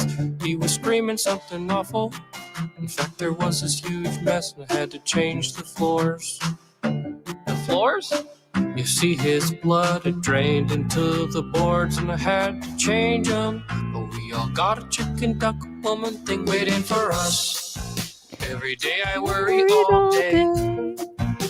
was Something's waiting in the bushes of love. Something's waiting in the bushes for us. Something's waiting in the bushes of love. Every day I worry all day. I was waiting in the bushes of love. Oh, this is brilliant. Something's waiting in the bushes for us. Something's waiting in the bushes of love.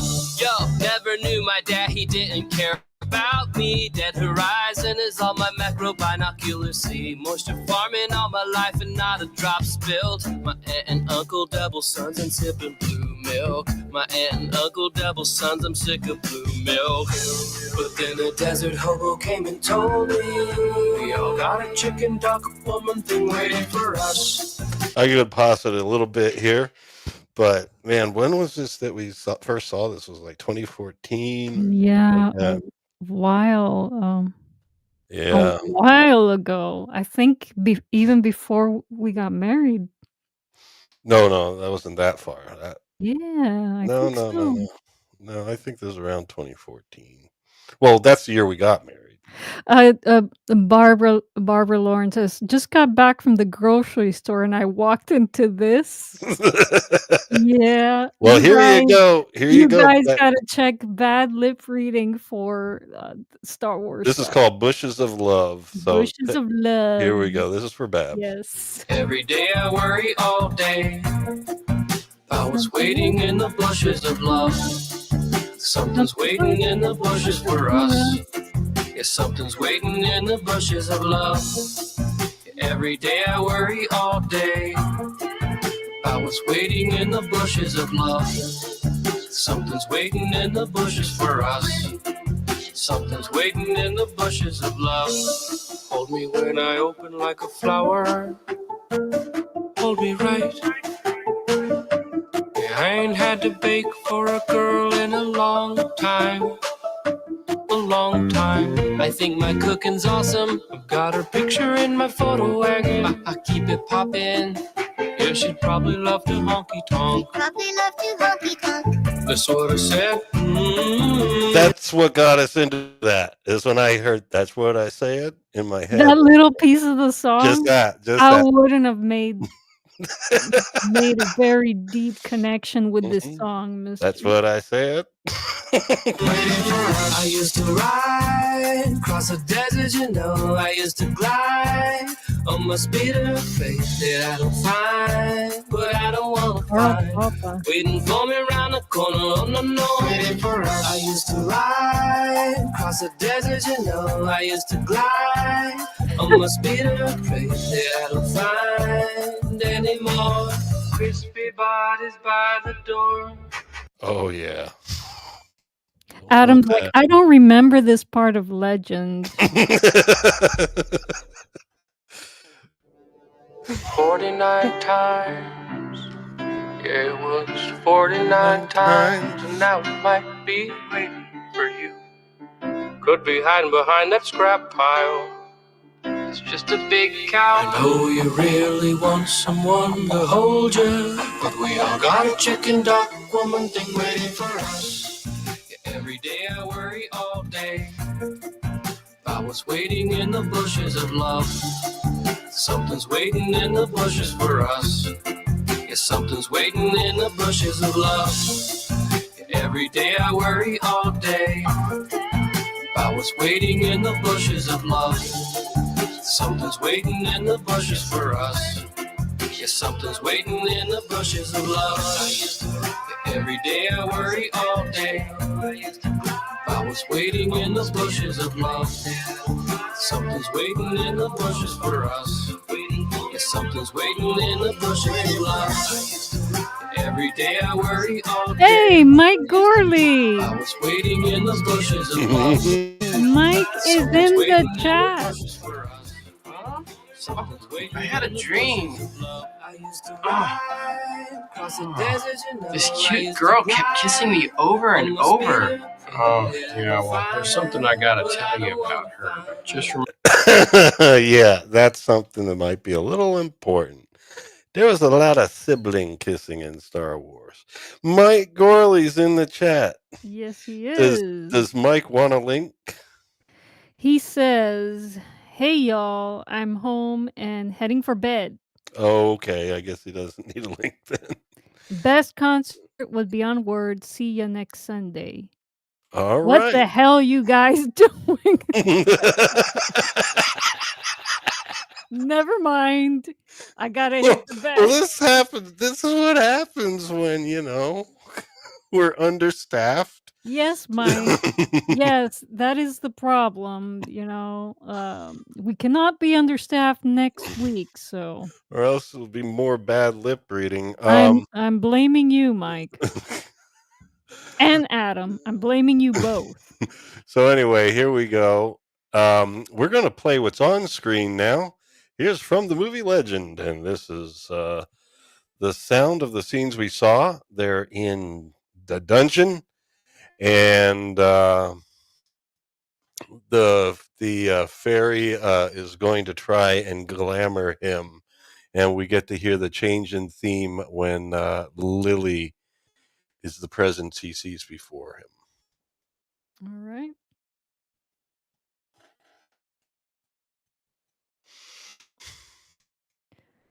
Scene change. Let's see it. Oh, Mike, Mike says no guilt trips. See you next week. Good night. Oh, you know what? I wasn't playing. Why is freaking fake Tom and That's what I was wondering. I was trying. I'm trying. Oh, happy anniversary, Barbara and Adam. Oh, it's their anniversary. It's their anniversary. Happy Oh, anniversary. the last one. The last one when we had a hurricane was her birthday. Now it's an anniversary. Okay. Yes. Heart emojis for Barbara.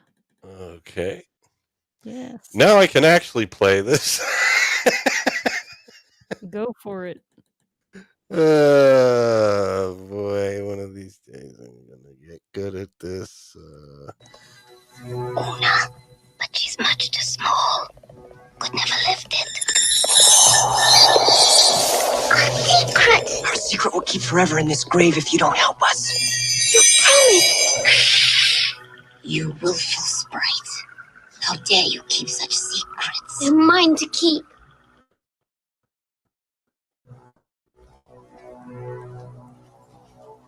So Do this it is to still us. the dungeon theme. If you'll kiss me, Jack.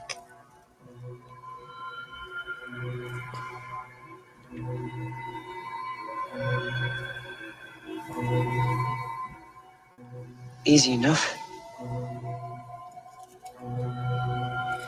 He gives her a peck on the cheek, but she's not happy Call with it a that. kiss. Am I not sweet? Sweeter than bee pollen and a summer wind. Sweet is the wind that blows me to you. It's very magic. Lily? Lily? Yes, Jack.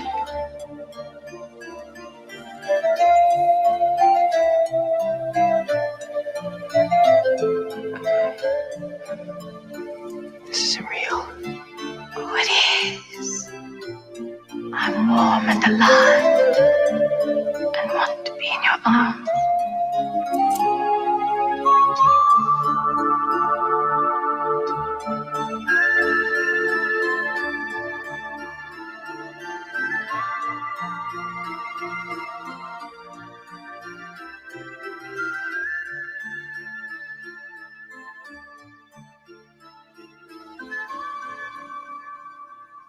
No, I can't.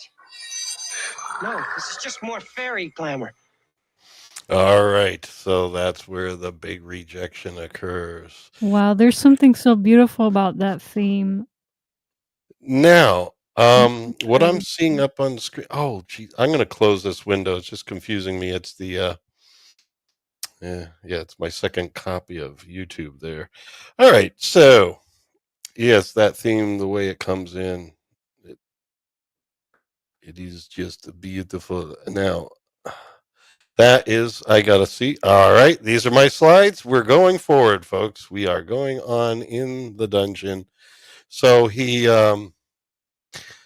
says human hearts don't work that way, and she's upset. She even becomes a lightning bug again, and says, fairy hearts are wild and free. And Gump is like, you've just lost our opportunity of getting out of here. Couldn't you just kiss her? Well, he doesn't say it that way, but he is more eloquent.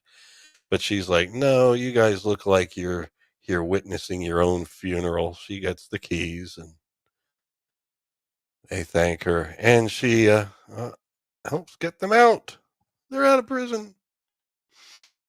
Yay. And still in this dark land. So there we go. See, that would have been a fire hazard right there. All that I wonder fog if and steam. also, well, might not for lighting design, what people like to do is, suspend this, foggers work with this oil-based stuff that gets suspended in the air. Mm-hmm. And I don't know if that stuff is flammable or not. I've never used it in our stuff, so I wouldn't know, but, that's the difference between a smoke machine and a fogger is oftentimes those, the f to create that haze, it's an oil-based liquid you would use, so maybe it's not so safe to use around pyrotechnics, I don't know. Maybe. I don't know. I just see a lot of stuff they used here that created steam. Of course, you had to have steam in just about every film back then, like in Highlander, all the steam, and you had to have, Yeah. for that one, warehouses with lots of fans spinning and stuff. And But was it really steam? Was it water, or was it just special effects steam made with a fogger? well, that could have been the fogger thing that because Jade said it was their foggers that caught fire. Oh, okay, okay. Jay But confirmed it. Yeah. but I don't know. So in which case it was. Yeah, I don't think it's safe to be using a um, you know, temperatures like that. Uh, Mm. Scott says fog is usually wet, smoke, is usually very dry. mm. Well, in this case, we were talking about fog or steam, and Yeah, but steam is very hot. If you're going to make that, yeah. it's going to be hot, as we'll find out. So they are, basically they got out and they actually started wandering around to see what they could do about things, and they basically uh, transition now to where the darkness is talking to his father in the fireplace. And this is something where you mentioned in the first, in the director's cut, which you saw first, um, the voice didn't seem right. Not that you had anything to compare it to, but it was just something a little bit weird about it. And then from one scene to the next, the voice seemed to shift in pitch. It was almost like they used two 2 different different takes. people. Yeah, Well, two different takes that were done differently, right. and it there was a little bit of consistency issue there in the Yeah. director's cut. And you see there's little imps that are like statues that move in the fireplace. And basically, while we see her running through the, um, I guess it's not a maze, but just through the grounds here, the father is speaking and saying, "You need to woo her. You need to seduce her. You need to make her one of us." And that is what's going to happen. But here, just having these quiet scenes with the soundtrack or the score in the background and her wandering through was just, I think, nice and eerie the way it worked. It flowed very well. And we see here kind of like another perspective where there's his chambers and she's just outside of them, but she's coming into his chambers now, basically. as she's just trying to find which way to go. She's about to enter the chambers by way of Moria. Van Moria. It looks like the mines of Moria here. You shall not pass. But Una is following along. And yes, you were correct when you asked me why is she following along. I don't know. Una was just curious. And just following her through the mines of Moria. And the music in this scene was, beautiful. Just this. I didn't include it because it would have been too much. But just the dong, ding, dong, ding. It was just sounded fantastical, mysterious, and it flowed with the movements. It was like a music video in a way, which I know may Yeah. not be the choice, but it was like a music video. And then here the door closes behind her, Lily, that is, as she's now in the chambers of darkness. And there you can see it from the outside, the halls of Moria, where Una is kind of peeking through the crack to see what's going on. And here we are in Darkness's chambers. And then outside, they cut away briefly to another scene where Jack and Gump are kind of finding their way through this place, and some dead bodies jump out of the ground. This was not included in the director's cut. It's one of the things that I kind of missed, even though it doesn't have great importance. There's Gump swatting at the dead bodies that jump out.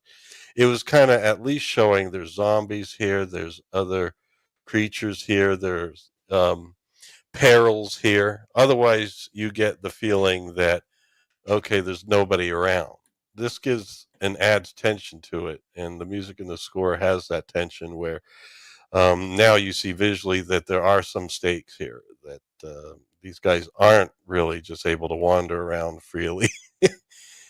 So there we go. Those are some of the zombies coming out of the ground, and I guess they're more like ghouls or liches or whatever. I forget. It's been a long time since I played Dungeons and Dragons, but it's one of those. And It sounds like the monsters they had in the original Final Fantasy, which I guess was based on Dungeons and Dragons. I don't know. I've never played Dungeons and well, Dragons. Dungeons and Dragons had a pretty wide lore, and as more material was released, there would be different creatures and things, and they'd go with the mythologies of different parts of the world and stuff as things expanded. But yeah, it was basically a plethora of all sorts of monsters, and more and more was added as time went on.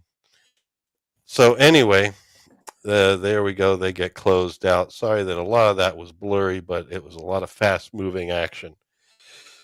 But then as they continue through these passageways, you get that feeling that, Something's waiting in the bushes for us. yeah, yeah, No. yeah, chicken woman duck thing could definitely come out at any time. All righty. And so there we saw the unicorns. That's Screwball and Brown Tom. They peered over, saw the unicorn, and said, okay, that's where it is.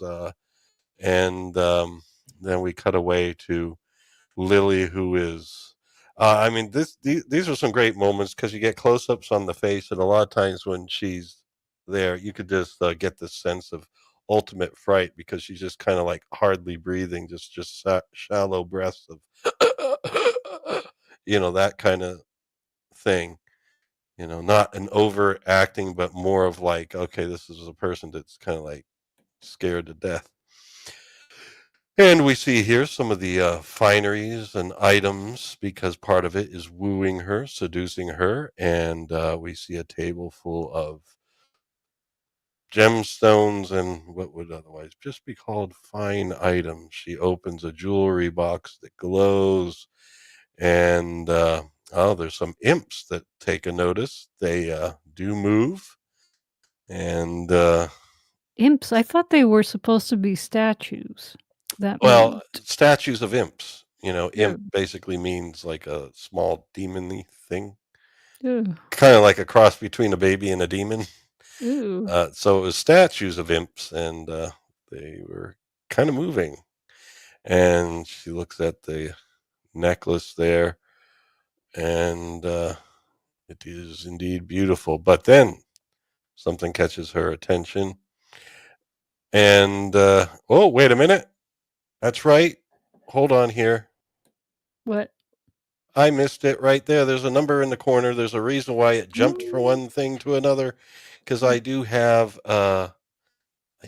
3 to play. I am going to remove there's still this picture of Tom at a Renaissance fair that I don't want looking Keeps at me popping anymore. up. Yes, I You do must not. get rid of that image. Yes, I'm getting It's rid of it. gonna It's gone. haunt your dreams It's now. gone now. Oh. Oh, but talking about haunted dreams, so here we go. Now we are going to see this in full video with music. I will probably pause in the middle just to make sure it's not too long of a sequence that's played all at once.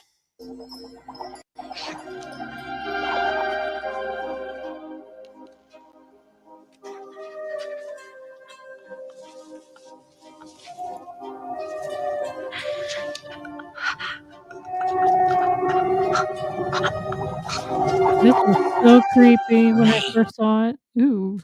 Yes, I'll pause right there, but just to explain, she turns around from the table of gems and necklaces and sees this dancing being there, and you could hear her breathing the the kind of gasping sound, which is you know I think also plays well with the music. And the whale sounds you hear, of course, are the unicorns at a distance, or a unicorn at a distance.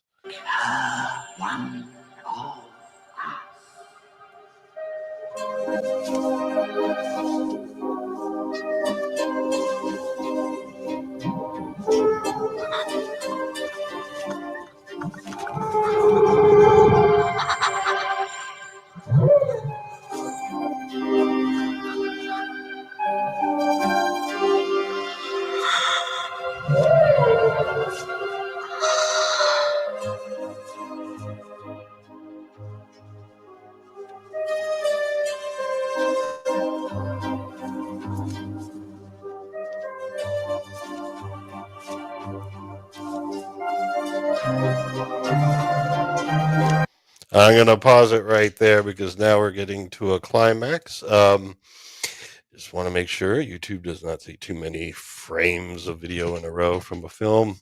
Oh, Um, we're gonna miss the part where she gets possessed by the dress. Oh. no, we're not. I'm Oh. pausing. I'm pausing. You Oh, just got to okay. give it a little bit of space. You got to give it a little bit of space. Otherwise, it sees too much of a, recognized film in a row, and it may just cut us down, you know, before we can finish the stream. And so I think we can go now.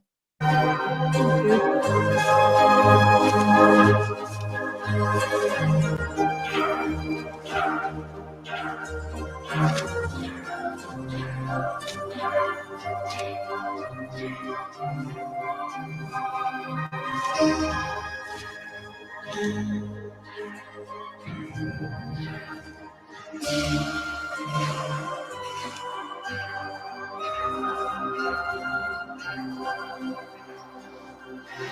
And that's something where Jay had mentioned before in episode 1 that, well, episode 20, but the first part of this coverage of Legend, that the score here, the the music was timed with the movement so right that you knew that Tangerine Dream was watching the film and recording their music at the same time, which of course electronically you can do.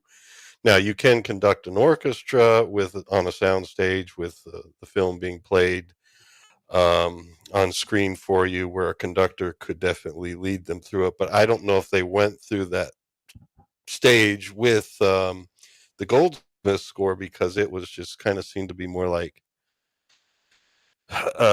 decorative to what was going on and less synchronized.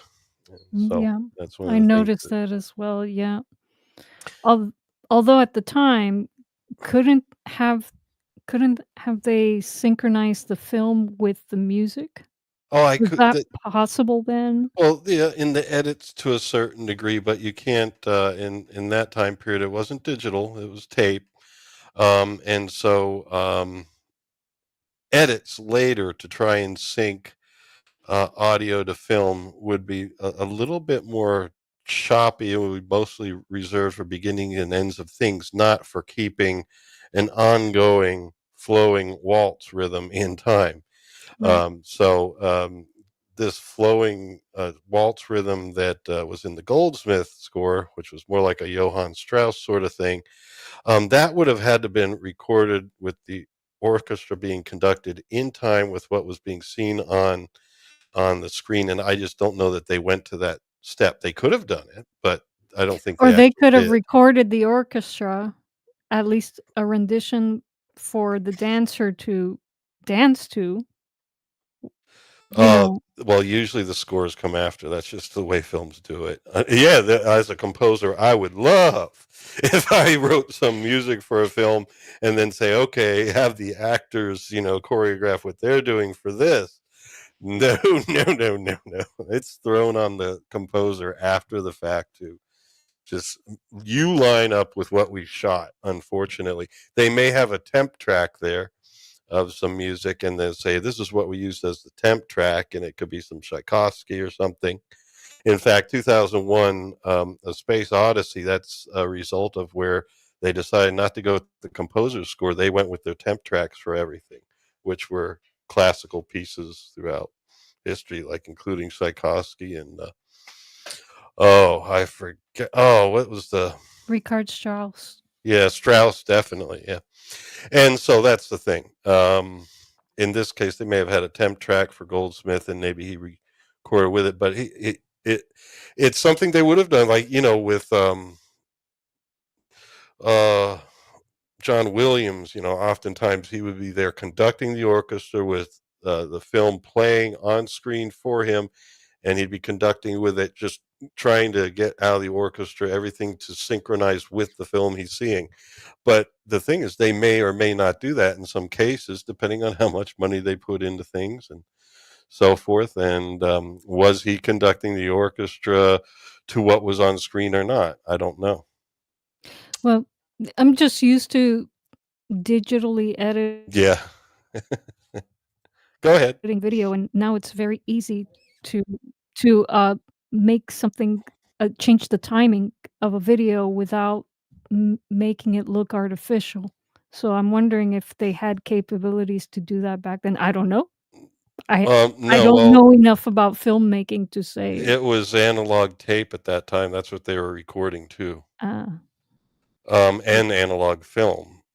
Um, okay. so, so So we're there still was cutting analog. and splicing, and yeah, they could do some cutting and splicing and things, but they're not able to, like we are digitally, change the timing of stuff. And in fact, in the early days of digital, you couldn't even do some of the things we do today with audio stretching and time stretching Right.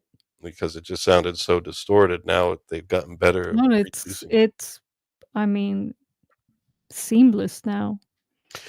Alrighty, so let us finish this scene here.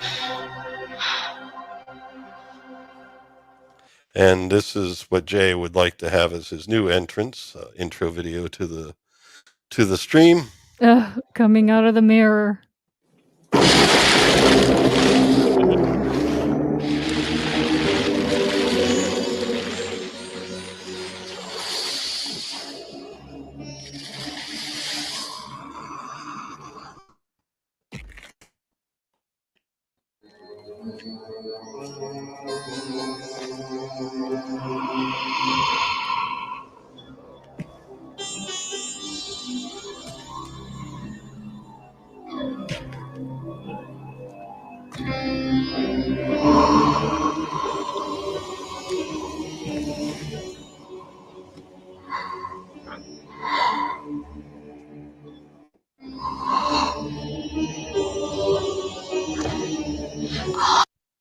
Alrighty, so that's not something you want to see.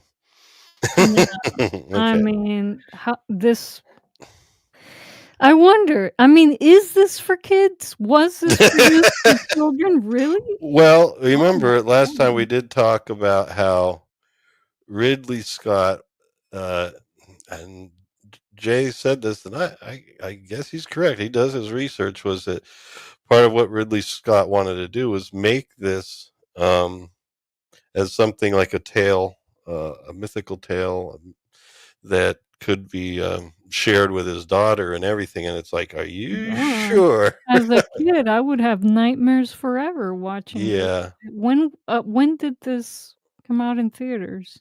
85. Yeah, I was a little pincho. My parents didn't let me watch this. Said they were right. It's like, "No. No, no, no. There's no way." Oh my Yeah. god.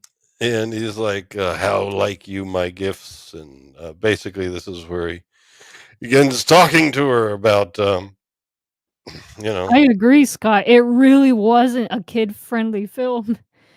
Is very, very dark. no. And remember, Ridley Scott also had to be reeled in because at some point, somebody at Universal told him, no, you cannot have the villain F the princess. Oh my god. Yikes. And so it's like, maybe some of what you folks do in Hollywood, a Yeah, yeah. little bit out there. And there we Mm, go. There's yeah. our background for this stream. And anyway, he's like, "You are my perfect mate," and all these winning lines that she's kind of scared of. But the hand movements and the way he presents there, it definitely is pure evil, and it gives you that. I don't know. It was well done for this allegory that they were sharing. It's just, yeah, not Mm. exactly child friendly. No, no, no, and here comes the narc gaslighting to make it seem like everything that's happened is all her fault, and Yes, this is where she says, um, she doesn't like his gifts. No, she doesn't want to be his mate. She doesn't want anything to do with him. And he says, "But we are all one. For wasn't it your um, wasn't it your transgression that brought the unicorns in the first place?" And yes, definitely, that whole thing of saying, "Hey, this is your fault that you're only getting your just rewards." And yeah, this very, very good portrayal of an evil psychopath, yeah. Ye and so I wish I could remember all the lines, but I cannot, Ooh. alas. But anyway, here we have, now we are seeing from outside. The lighting's not great, but Jack's out there, Gump's out there, and so's Una. They're hearing all this because one of the failures of these evil psychopaths is they do at some point say that there will be no more dawn. And then he, of course, explains why there will be no more dawn. It's because light is his destroyer. And so long as there still is light before this second unicorn is killed, there is still hope. And there she is. I guess that's the conversation they're having now. And that's where Gump says, "Hey, this is what we got to do." Well, he doesn't say what the plan is. He's just like saying there is still hope as long as the a light still exists. And there he gets really into it, saying, "Light is my destroyer." And so, what are we going to do about that? Well, we remember from earlier in the film where Lily showed a necklace and the reflection of light off of that necklace onto Jack's face. And that is the inspiration for what Jack thinks they might be able to do. We could use reflection to bring light in. And they run into Screwball and Brown Tom, and they confirm that the unicorn is still alive, and Jack has a plan. So now we're all going to coordinate efforts and execute this plan. And here we are, and basically, there he is. The prison guard is asleep. The guy that basically gets prisoners and puts them in stock pots to cook them is asleep. And while he's sleeping, they decide to see, what's in the stock pots. He cuts open, I guess, some crust of mashed potatoes to see what's in this cottage pie. And it is, in fact, Bungler. He's there. They set him free, and Bungler can join them on their endeavors now. And here we are in the kitchens, and they decide we're going to get some shiny plates. And so they start basically getting plates off of the upper shelves where they're being stored, or shall we say platters. And then the platters get tossed down to one of the dwarves, and he basically tosses it like a frisbee to another dwarf. And I don't know whether it's screwball tossing and Brown Tom receiving or the other way around, but that's basically what they're doing. We got a little bit of a chain of events going on here, distributing the platters. And so the shiny platters are what they're going to use. And here, as you see, he's a little bit, oops, he fell down. Bad catch there, fell down, and then, it looks like the prison guard is going to be awakened. And he didn't have any lines. He was mostly just, that's all he did. And so he wakes up, and we are going to get into our next combat. Yeah, they're still distributing these platters around, but as soon as the guard gets into the action, it's time to fight him. And it's pretty kind of rough here, getting good pictures in this point because there's a lot of fast action. It was edited down tightly as they're ganging up on the guard, and different people taking whacks at him and him whacking at different people, and there's Gump getting in on it, and eventually it is Jack. It is Jack that I guess helps get the upper hand because he notices some boiling steam or boiling water, I should say. And he dumps the boiling water, and we get a steam cloud, and scalding hot water is what takes down our guard there. And everybody says, hip, hip, hooray, hip, hip, hooray. And this is our champion, Jack. So now I do have an audio cue here. I don't know what it is that I decided to play here, but we are going to see and hear. And we'll be finishing this movie shortly. For those who are interested what we're doing next, it will be the Music Evangelists and Blade Runner that we will be doing next week. Except I won't be doing a play-by-play through every single aspect of the film. We'll be highlighting those great moments for the score as well as the film itself, because everybody, well, except for Liza, has seen it. I have not seen Blade Runner, don't know anything about it. But the thing is, I can't do the play-by-play because this, I guess, gets a little tedious for people, and we're gonna basically summarize a bit more. Get great we want to hear slides, sounds and great slides. Yeah. And okay, so let's get some great sounds here before we finish up this film. Yeah, I wanted to focus on this here a little bit too because it's part of an electronic score, but I kind of like how it's steamy and you have all the fog as well as steam going on in the kitchens, and you kind of have that, shall we say, represented in the music.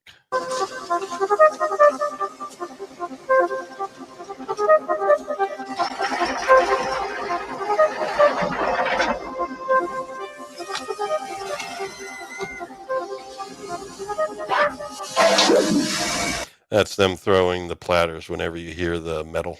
Random question: was this pre-MIDI? 1985 was post MIDI. But Uh, were they using it I to don't know. make these sequences and stuff? I don't know. I know that I don't know specifically for this film. I know that the Tangerine Dream were using analog sequencers before, and I know Christopher Franke in the band was one that was really kind of working with this analog sequencers before MIDI, and they adapted MIDI pretty quickly though. So it's more than likely they did use MIDI in this, although that's not specifically confirmed. Because MIDI was 1983. I'm just yeah. wondering if it was, like, widely used at this point. Yeah, I believe so. I think they were like because I know that the MIDI protocol came out with I think it was the same time as the DX7, and so it was available and on the market in '83, and And these guys probably had state of the art everything. yeah, yeah. So that's why I imagine they did.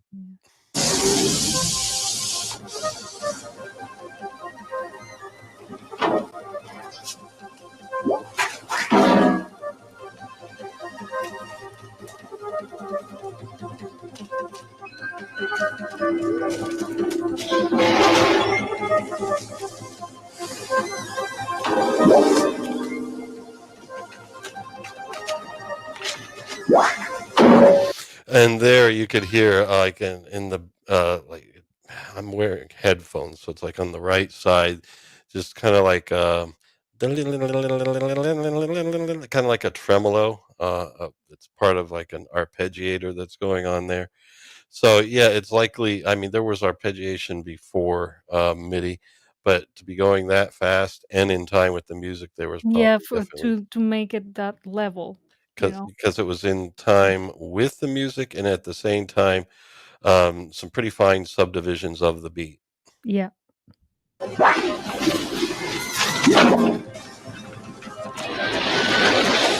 Hurry, hurry, kitten coming, come on.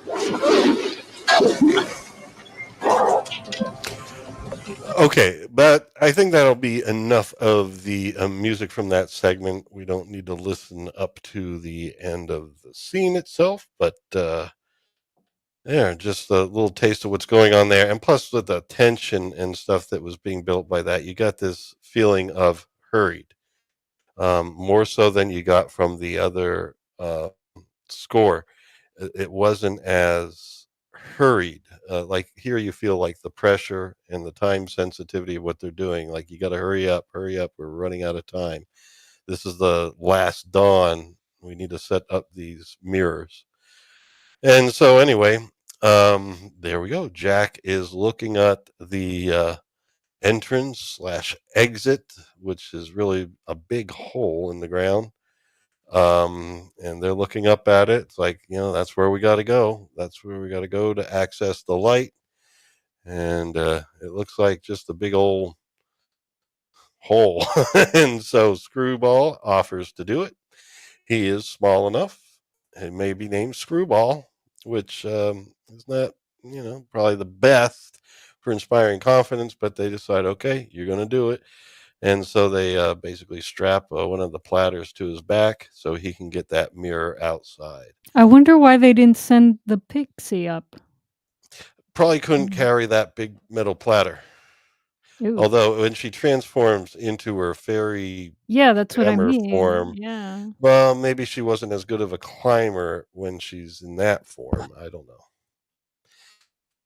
It's hard to say, but anyway, back here, they're they're having their chit chat. She's basically trying to resist his advances, and it's like, "What do you want me to do? Sit?" He's like, "Yes, sit and drink and eat."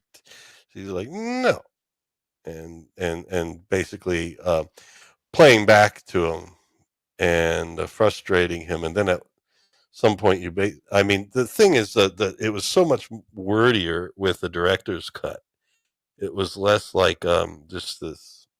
In this case, you kind of like have them kind of wordsmithing with each other um, in in a strategy where she's trying to resist him, but at the same time, she's afraid, but she's like trying to seem like, okay, I can handle it. I can handle it. And it was, I don't know. It just seemed to have more stakes to it than when in the other version, the director's cut, where everything is basically zoomed out more. They use different shots, and it was more distant, and it seemed more like, just like. I do think in both versions, her deception was rushed, though. Okay, There wasn't enough of a conversation for her to fool him to think that she had gone to the dark side. well, we're getting to that point here. This is where basically she's been denying him and everything, and she pisses him off, and he basically does at some point charge her like a bull.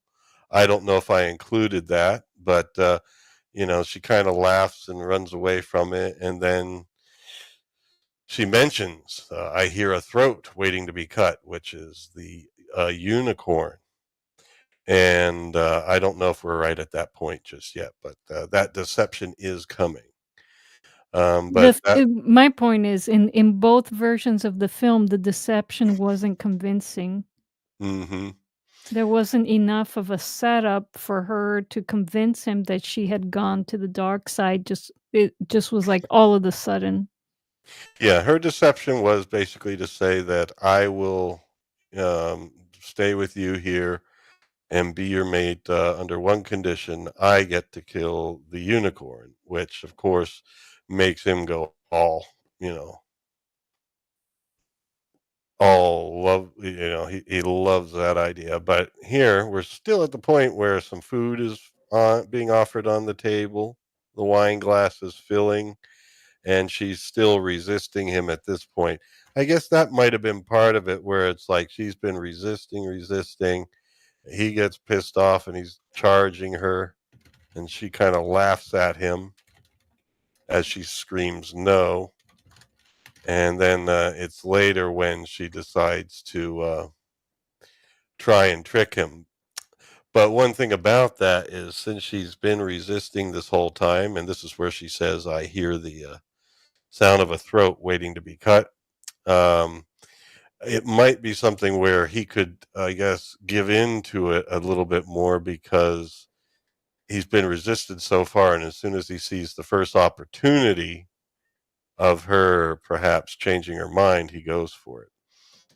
But But she had no reason to change her mind so quickly. If they would have given her, like, if there was a setup of some kind that, for example, if somewhere in the film they would have said, if whomever whomever drinks the blood of a unicorn, it gets eternal youth or something, oh yeah, that could have been something she could have, like, played with to make the devil where he think. thinks, okay, she fell for Yeah, that. she fell for that. She wants to be eternally beautiful, and so, yeah, I could see why she would want to kill the unicorn, but in this case, there's no reason for her Yeah, to because want it's to. like, if you were going to be trapped here forever, what is one thing that she may be like, okay, I'll do it for this reason, even though he's got all the cards. He's basically in control. There's Yeah, nothing. he's in control now, so why would he give her control over that unless he Mm-mm. really thought that Yep. she wanted something in return, I don't know. Well, That's this just is me. where, yeah, no, I think that's right. That definitely could be a way of going about it. I don't know eternal beauty, even though you're going to be in eternal shit. Yeah. But we have to find out a way. We have to find a way. We got to find a way. Yeah, we'll find a way to come up with something. But anyway, he falls for it, and he laughs, and there's the dawn is still there, but it's going to be the last dawn. And now this is interesting enough. Behind there, you see, and one good thing I liked about the director's cut is you see these portals, like this portals with the sky behind it, like the night sky, like somehow deep in the earth, there's this portal to darkness and the night. And that was shown earlier on in the director's cut, whereas here in this cut, it's like you don't know that that's there. And it was kind of weird at the end to kind of see him, as we'll see, go off into the space. But anyway, that was there. Now he's pontificating. He's talking about all this great sacrifice they're about to do. And these guys are pretty much in position. Screwball's getting that reflector up to the top. They're putting their reflectors, the last ones, into position. Any contributions from the chat that you want to bring up? Because I've been just Well, the chat is very interested in next week's topic, Blade Runner. And since I That's haven't why I'm trying to finish this week's topic so we can get to Blade Runner. well, since I haven't seen it, they're putting in a good word for it, and Adam wants to make sure that I see it soon. Okay, well, I got it. So we are going to see it, and once again, we'll be focusing less on. Okay, here's every step of the way. It'll be like better screenshots and I'll be playing more excerpts from the score, and then also some lines from the film and things like that. Was the And score also a synth score? yeah, Vangelis, Oh. who did the Cosmos theme as well, Oh, and okay. Chariots of Fire. Okay. Alrighty. Now, we could some week do Chariots of Fire, but I think everyone would kill me because that was a great score for a really boring film. So anyway, here we go. I So, can't say nothing because I haven't seen Chariots of Fire well, I either. saw it when I was a kid. I might be wrong, but I saw it when I was a kid, and I was like, I like the music. Yes, Blade Runner, Barbara, next week. Yes. Uh-huh. Yes. Everyone wants Blade Runner, mister. Put it up. Well, we already decided we're doing it. Mm, And mm. Jay will be here, Mike will be here. Uh-huh. And we might have Babs and Adam in the chat. We may not. I don't know. It's all open. We're in what's called an open relationship now. Ay, ay, ay. Not. Oh, I didn't mean you and I. Like, never mind. All right. So anyway, here we go. Joking people. There is the here he is. Darkness is pontificating more and more. There we go. And what are we doing now? Okay, yeah. Gump is basically getting his arrows ready. They got the final mirrors in place, and there we could see the speeding Una going outside to wake up Screwball because Screwball gets to the top and he pretty much falls asleep. Now, she doesn't know that he's asleep, but she's basically charged with going up there to see what's going on because the light hasn't come through yet. Now, one problem here, we see a door closing. It's kind of dark on that slide, but the outer door to the chambers, or is it an inner door? A door to the darkness's chambers is being closed here. And that's not good. How are we going to get light in there? But nonetheless, we do see Una, steaming along, heading Unas. outside. That was an Egyptian pharaoh. Yeah, it was. Yes. And It's all of those Peter Weller documentaries, mister. yeah, Sir Peter Weller. Yes. Wait, he's a sir? No, Dr. Peter Weller. That's right, Dr. Peter Weller. No, he has a doctorate in something. Really? No, it's it's like arts and something. I think it's one of those honorary doctorates, but yeah, he did do documentaries on ancient Egypt, and he also did Yeah. RoboCop. Yes, awesome. Awesome lineup. No, Like them in both. I've You been know through the Mr. Brown RoboCop. That was about 8 or 9 weeks of Oh, I missed that. You didn't yeah. tell me he was doing RoboCop. Oh, that was that was before when we were kind of listening to our own things for a while, and I first started getting into Brown. But no, we could look it up. I'm sure they're still there. It was, but it was pretty heavy. Brown was dragging it out about as much as he could to make sure it lasted long enough until like the Book of Boba Fett started or something like that. It was one of those Brown timing things, you know. Brown timing. It's like, okay, we got in 2 months Disney is putting out the latest Star Wars puke, so we need to riff on something for 2 months, and that was RoboCop. I don't remember RoboCop, but I remember Oh, liking it it. was brutal. I remember I had seen the TV version because I didn't see it in theaters, and it was the TV Yeah. version as they, put out a few years later. And it was cleaned up for TV. But they gave us the full version on Brown, and oh man, it was brutal. I don't remember. The only thing I remember is seeing RoboCop at home with my parents, but I don't remember That would have been anything on about the TV film. probably, Yeah. unless they rent or Maybe they did a Blockbuster thing. I don't know. maybe, but it was, yeah. Do you remember being disturbed about when he became RoboCop? Like when he I ceased being a human being I living? really don't remember anything If about you it. would have seen the full version, you'd remember. You know, the first movie that I actually remember going to see with my parents is Star Trek V. And, but before that, it's like I wasn't really conscious yet, you know? Oh, So I have to you see weren't conscious yet. I know that I've seen it. I Yeah. I I Well, can picture scenes in it my would have head. affected you because the scene where he dies and the gangsters get him was like really brutal. I have to see it. I have to see it again. Well, no, because I didn't see it. I just got the slide review of it with Brown and company. Oh, no, Because I saw it on TV and that was edited, we and have to find a copy I and don't see it. I know. would like to see it. I would like Okay. to remember why, it is that we liked it. All Yeah, right. So what do you all think? I mean, I'm pretty sure we have some people in the chat that know the film and are probably like,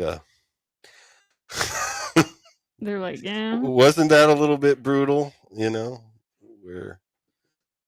Where he basically dies and well, I anyway, must have been, I don't know.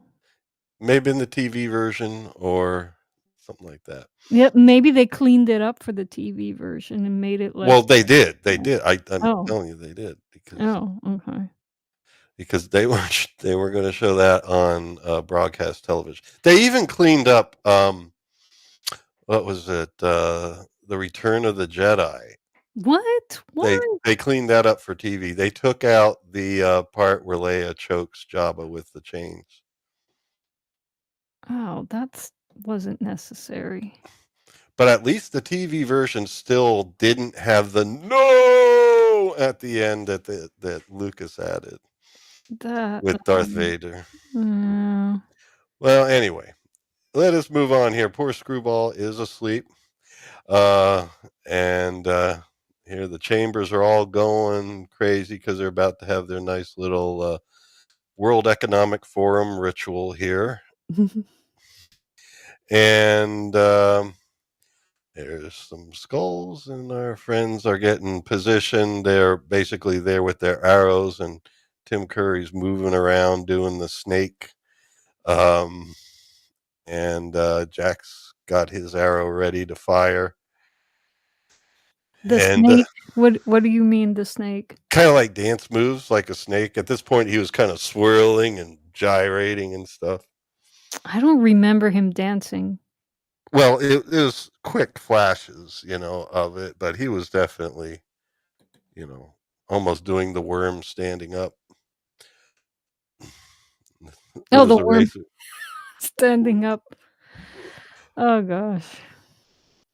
What is the racer has said? He's pointing out. Oh, he says, Jay Goodwin had to leave early, but give him a sub at B-roll stage with a link. And so I'm posting All it. righty, yes. By the way, guys, Eraserhead Scott and Adam, Barbara, thanks so much for supporting us in the chat. Really appreciate that. And people lurking, watching, please, we need to get to There's 1,000 just friendly subs. people here. All these people we're mentioning are friendly people. So nice. So nice. Thank you Don't be so much. afraid to say hello and introduce yourself. Introduce yourself. Come join the chat and sub, please. Sub.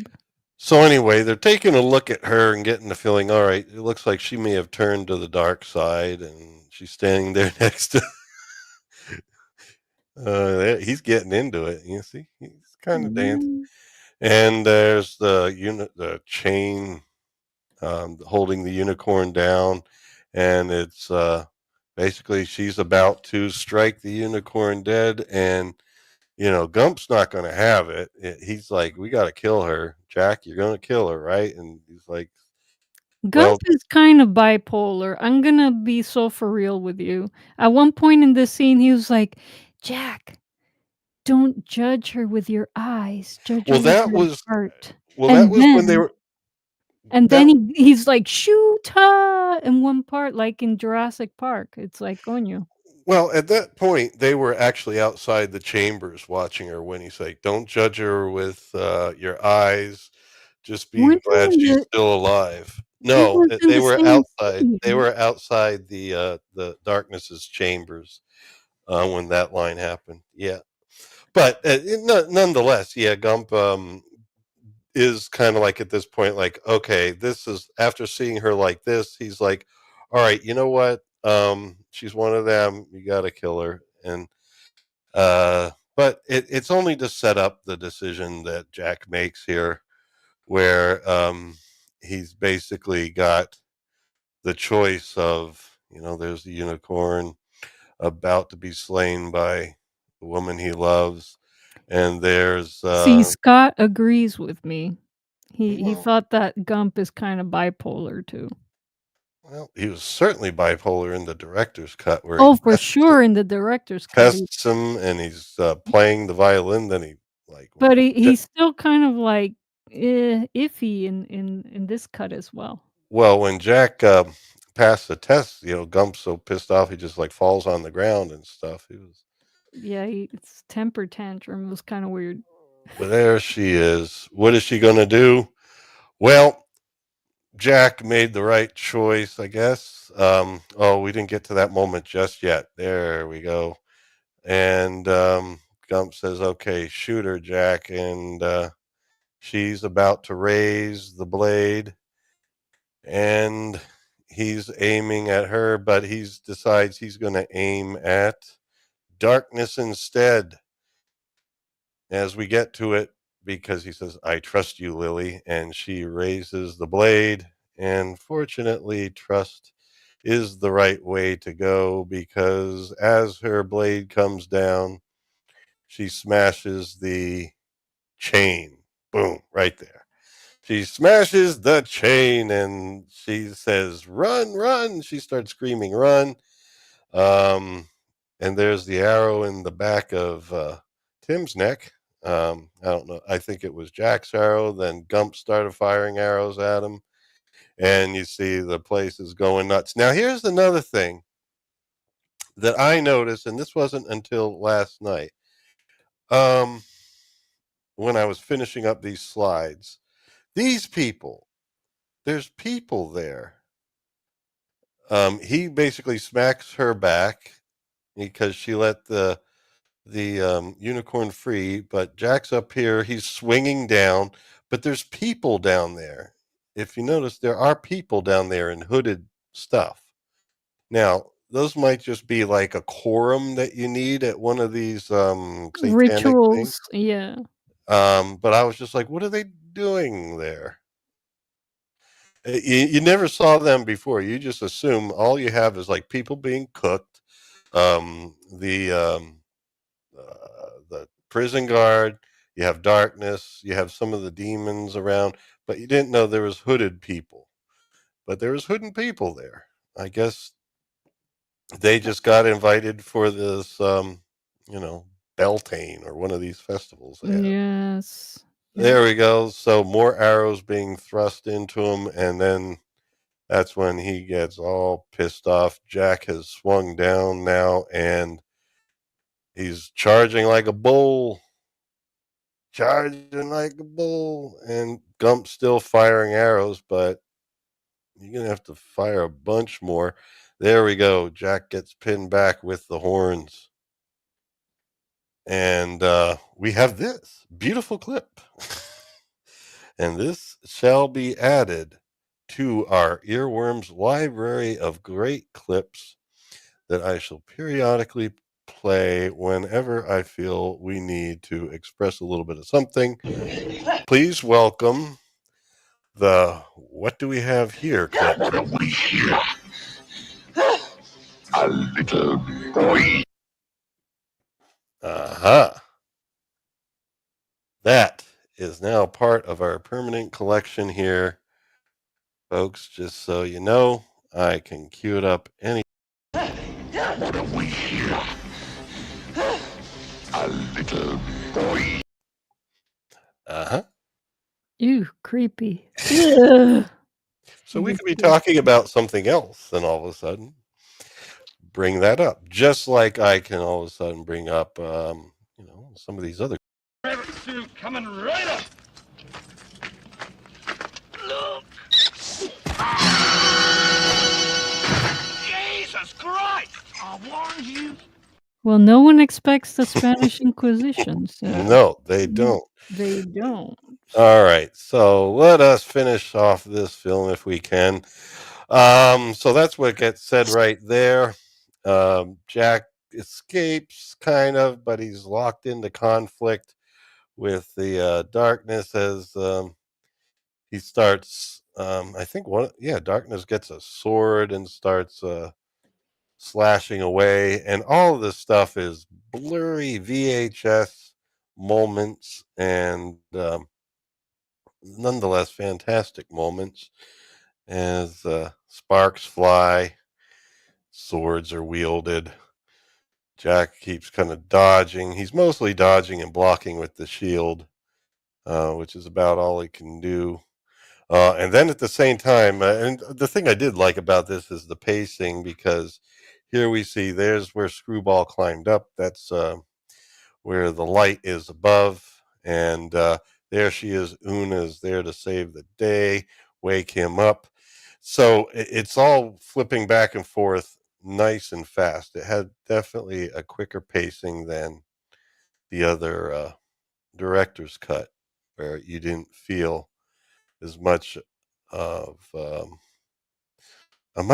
drive of everything going on. This was like really edited down to just the bare necessities of sword hits, flashing to outside, flashing to inside, to great lines, to not so great lines, and fire shooting up. And basically it was for the viewer, it's basically all you needed to see. And there we have the unicorns, alicorn, in the hot water, slipping in. And that seems to be what Jack needs to get. Here, they just need to get Screwball up off his ass, which seems to take an inordinate amount of time, actually. Was he sleeping or just knocked out? No, he was exhausted, and he just fell back and fell asleep. Yeah. And there we go. He's got the alicorn now. Jack does. And basically it all comes down to pretty simple timing. They got the mirror up, so now light comes in. It's coursing through. He's still yelling at Jack, but the light is coming through. And Jack throws the unicorn horn into his side. And there's howling and much gnashing of teeth. And then the light comes blasting through until we get to the door. And it doesn't matter that the door is closed, for light breaks through, because we're at the climax, and light needs to break through. It was almost like saying nothing can, when you do all the things you need to do in a fantasy story, and there's something there that's still in the way, don't worry. good will win out as long as you did all the things you needed to do. You know what I mean? Yes. Okay. Yes. It's a good message. I like it. So light starts entering darkness's chambers, and he goes flying back, and he's about to go out that portal into space, the space underground, and he's basically using the unicorn horn and his nails to try and keep from flying out, and he's holding himself into place. And there he speaks those lines at the end, like, "I am not defeated. Who are you without me? What is light without the darkness?" And it's basically some of the truths we saw in that opening crawl way back at the beginning of the film, where it was expressed that legends are basically when people become heroes to bring darkness back into balance. But there is always a balance, and it kind of indicates that there can be no light without darkness, no darkness without light. The opposites need each other in order to exist. The yin needs the yang, and so forth. And he's basically on his last few inches there, and about to go flying out the portal. And that's where Gump says, "Kill him, Jack." And Jack slices, I believe, at the arm or something, but basically darkness goes flying off into space. Space underground. Now, that was the one thing that I didn't quite understand, I believe, the first time I saw it, because I was like, why is space there? Well, is this world even on planet Earth? Where are we? And I don't know. I don't think we were told. Oh. Star system that we're in. But anyway, there she is, lying on the ground, and of course he wants to know what to do. And Gump says, "Well, you have a riddle to figure out here that only you can answer. She's in a deep spell. But we have a promise to keep, and so do you." So more kind of like, shall we say, enigmatic speak. And so we get to now hear this. And this will be, I'm sure, as my lovely wife will mention, an ending that perhaps could have done without Only you can answer this a riddle. vocalist, but here we go. Just my opinion. We have a promise that must be kept. Now fulfill your promise. I will miss you. But don't forget us. Never.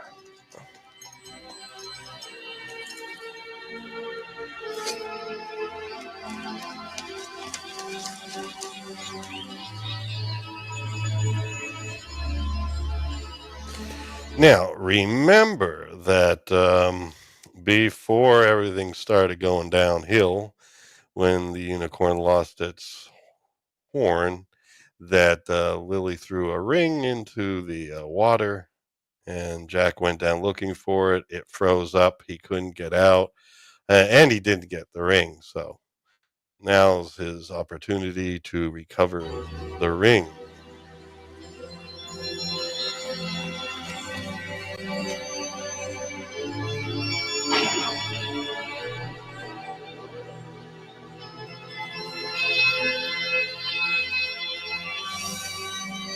I have seen the mystics play there once or twice when I knew they had a reason.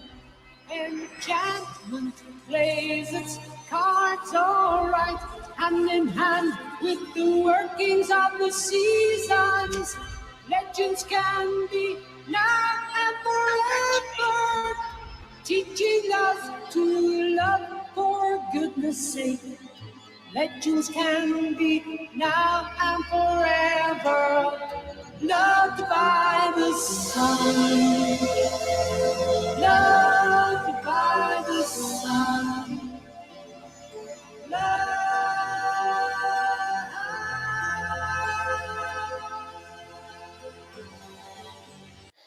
I got to pause here so that we don't have too much video and music playing in sequence with one another to be smacked down right away. I know that the monetization will be forever Universal Studios after this stream.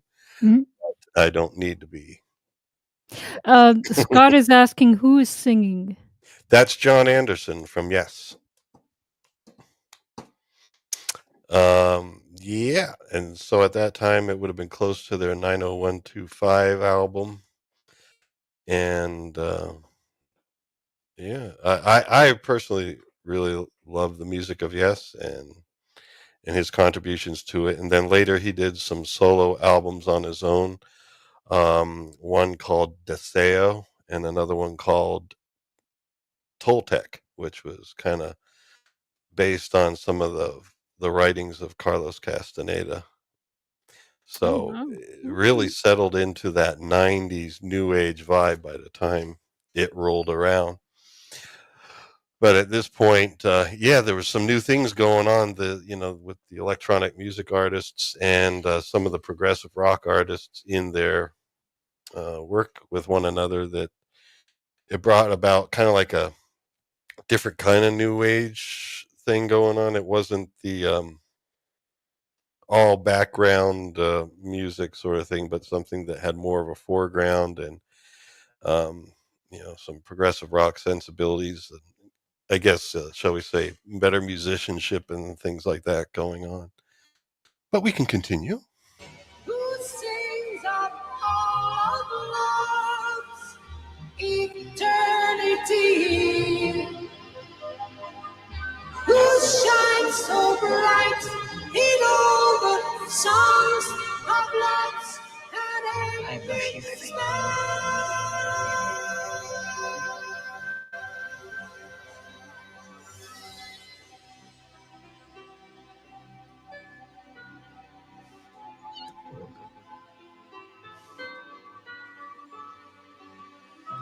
Now notice she's got that white hairnet thing on there, and her hair is a little bit more curlier like it was to begin with.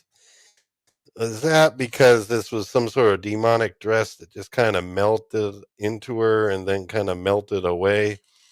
Or did Jack have to do a costume change on her? Because she was asleep all this time. So, just wondering. They were teleported. Okay. So, anyway, here we go. We'll just continue.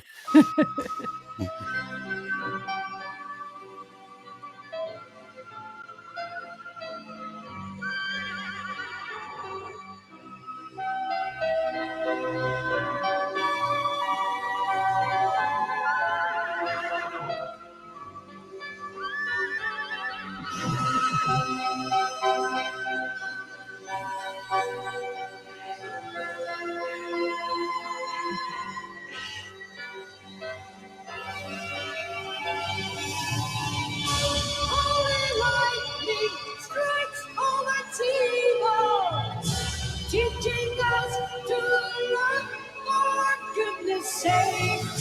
Hear the music of the love eternal, teaching us to reach for goodness sake. Legends can be now and forever, teaching us to love for goodness sake.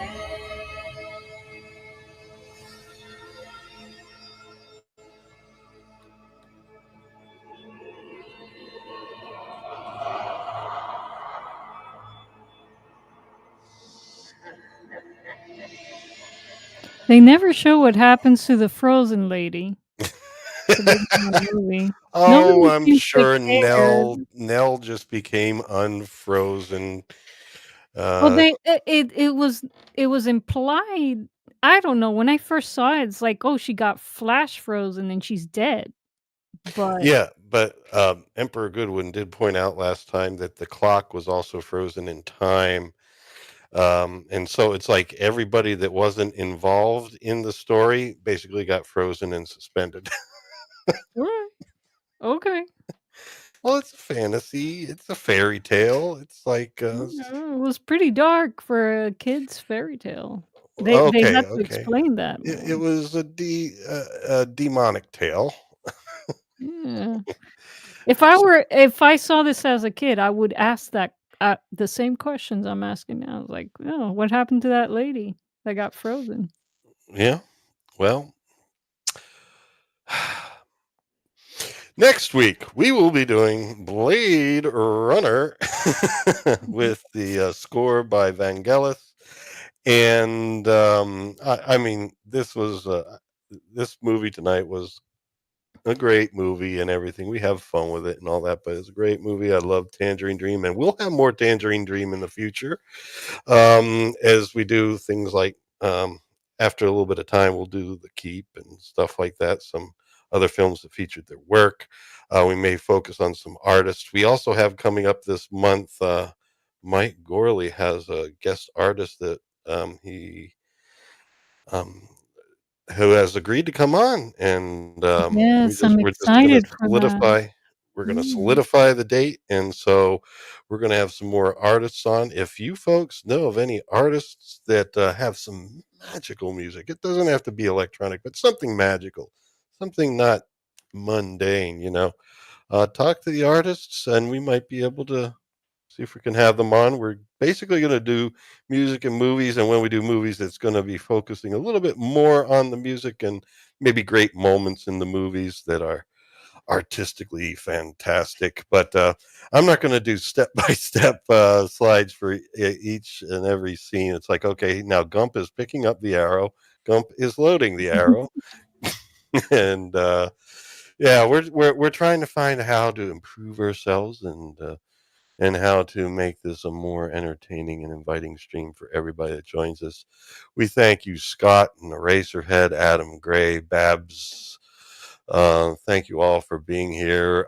Thank you, Jay, for being able to contribute the time you did. This was a weird week because the UK did have their fallback an hour last night, Ooh. Saturday night at 1:59 a.m. They went back to 1 a.m. And so it's something we do in the U.S. as well. It's just not the same week. And so Mr. Brown Alliance obviously was going to be for us an hour later. So we needed to be an hour later afterwards to continue synchronizing with the ending of their stream. And so next week we will be back to our usual time because as of next week, we are going back an hour too.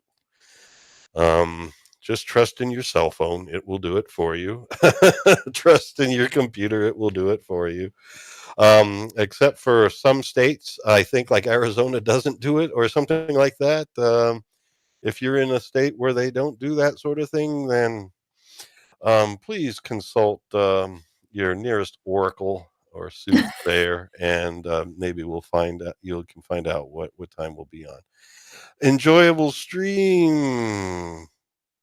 Cheers, everyone. Thank you, Drew. Thanks for checking us out. Seen you on Mr. Brown Alliance. All right. I guess that's it. So, yeah, we're going to say cheers to everyone. And until next week, we're going to leave you with just this. We're going to I feel we need people to have a little bit of some public service announcements before Oh, I no. think, yeah, I Right. mean, Oh gosh. well, yeah, because otherwise they may not know, about some things that these great PSAs do inform them of. Yeah, you're gonna insult the viewer's intelligence with these PSAs, mister. Are So, you sure? yeah, I think Uh, so. all right, so you want me to go without them? And I don't know if you think they're absolutely necessary. Well, they may not be, but we'll just do it anyway. So here we go. Anything you want to say before next week? No, I just wanna thank, Scott, Eraserhead, Adam, everyone in the chat has been so incredibly awesome. Thank you guys so much. And those of you still watching, you guys are incredible, incredible, incredible. And I'll be in the chat next week. So thanks And for having me on live. I think you could also throw in a few comments here and there on stream too. Well, since I People will haven't miss you if seen you don't come back. well, only for next week maybe because I haven't seen Blade Runner and I'd like to give my reaction Okay. to it, I guess. All So, right. but All right. otherwise I really don't have much to say, you know. Okay. All right. Well, let's see if you have anything to say about these fine things. Alrighty, let's go for it. Chaito, guys. Good night.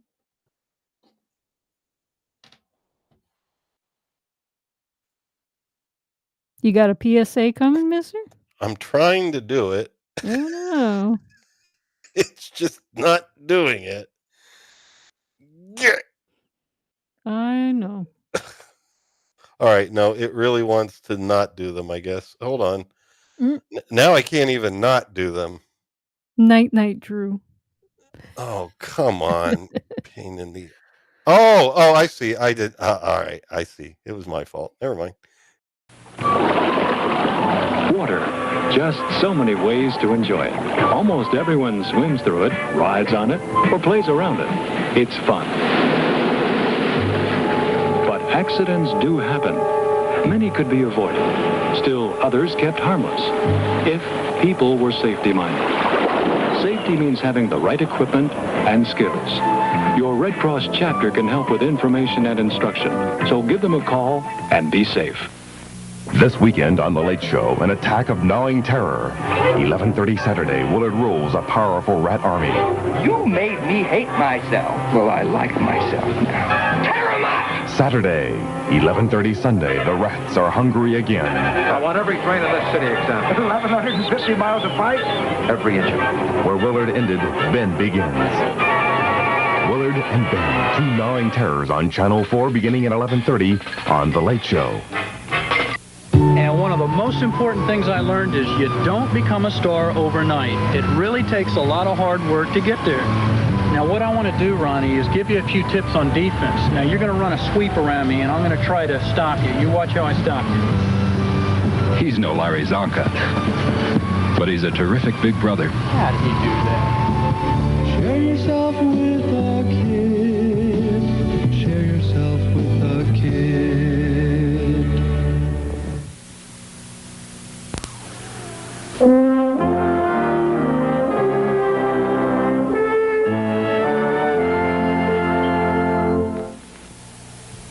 On Thursday, November 13th, CBS proudly presents a major motion picture event.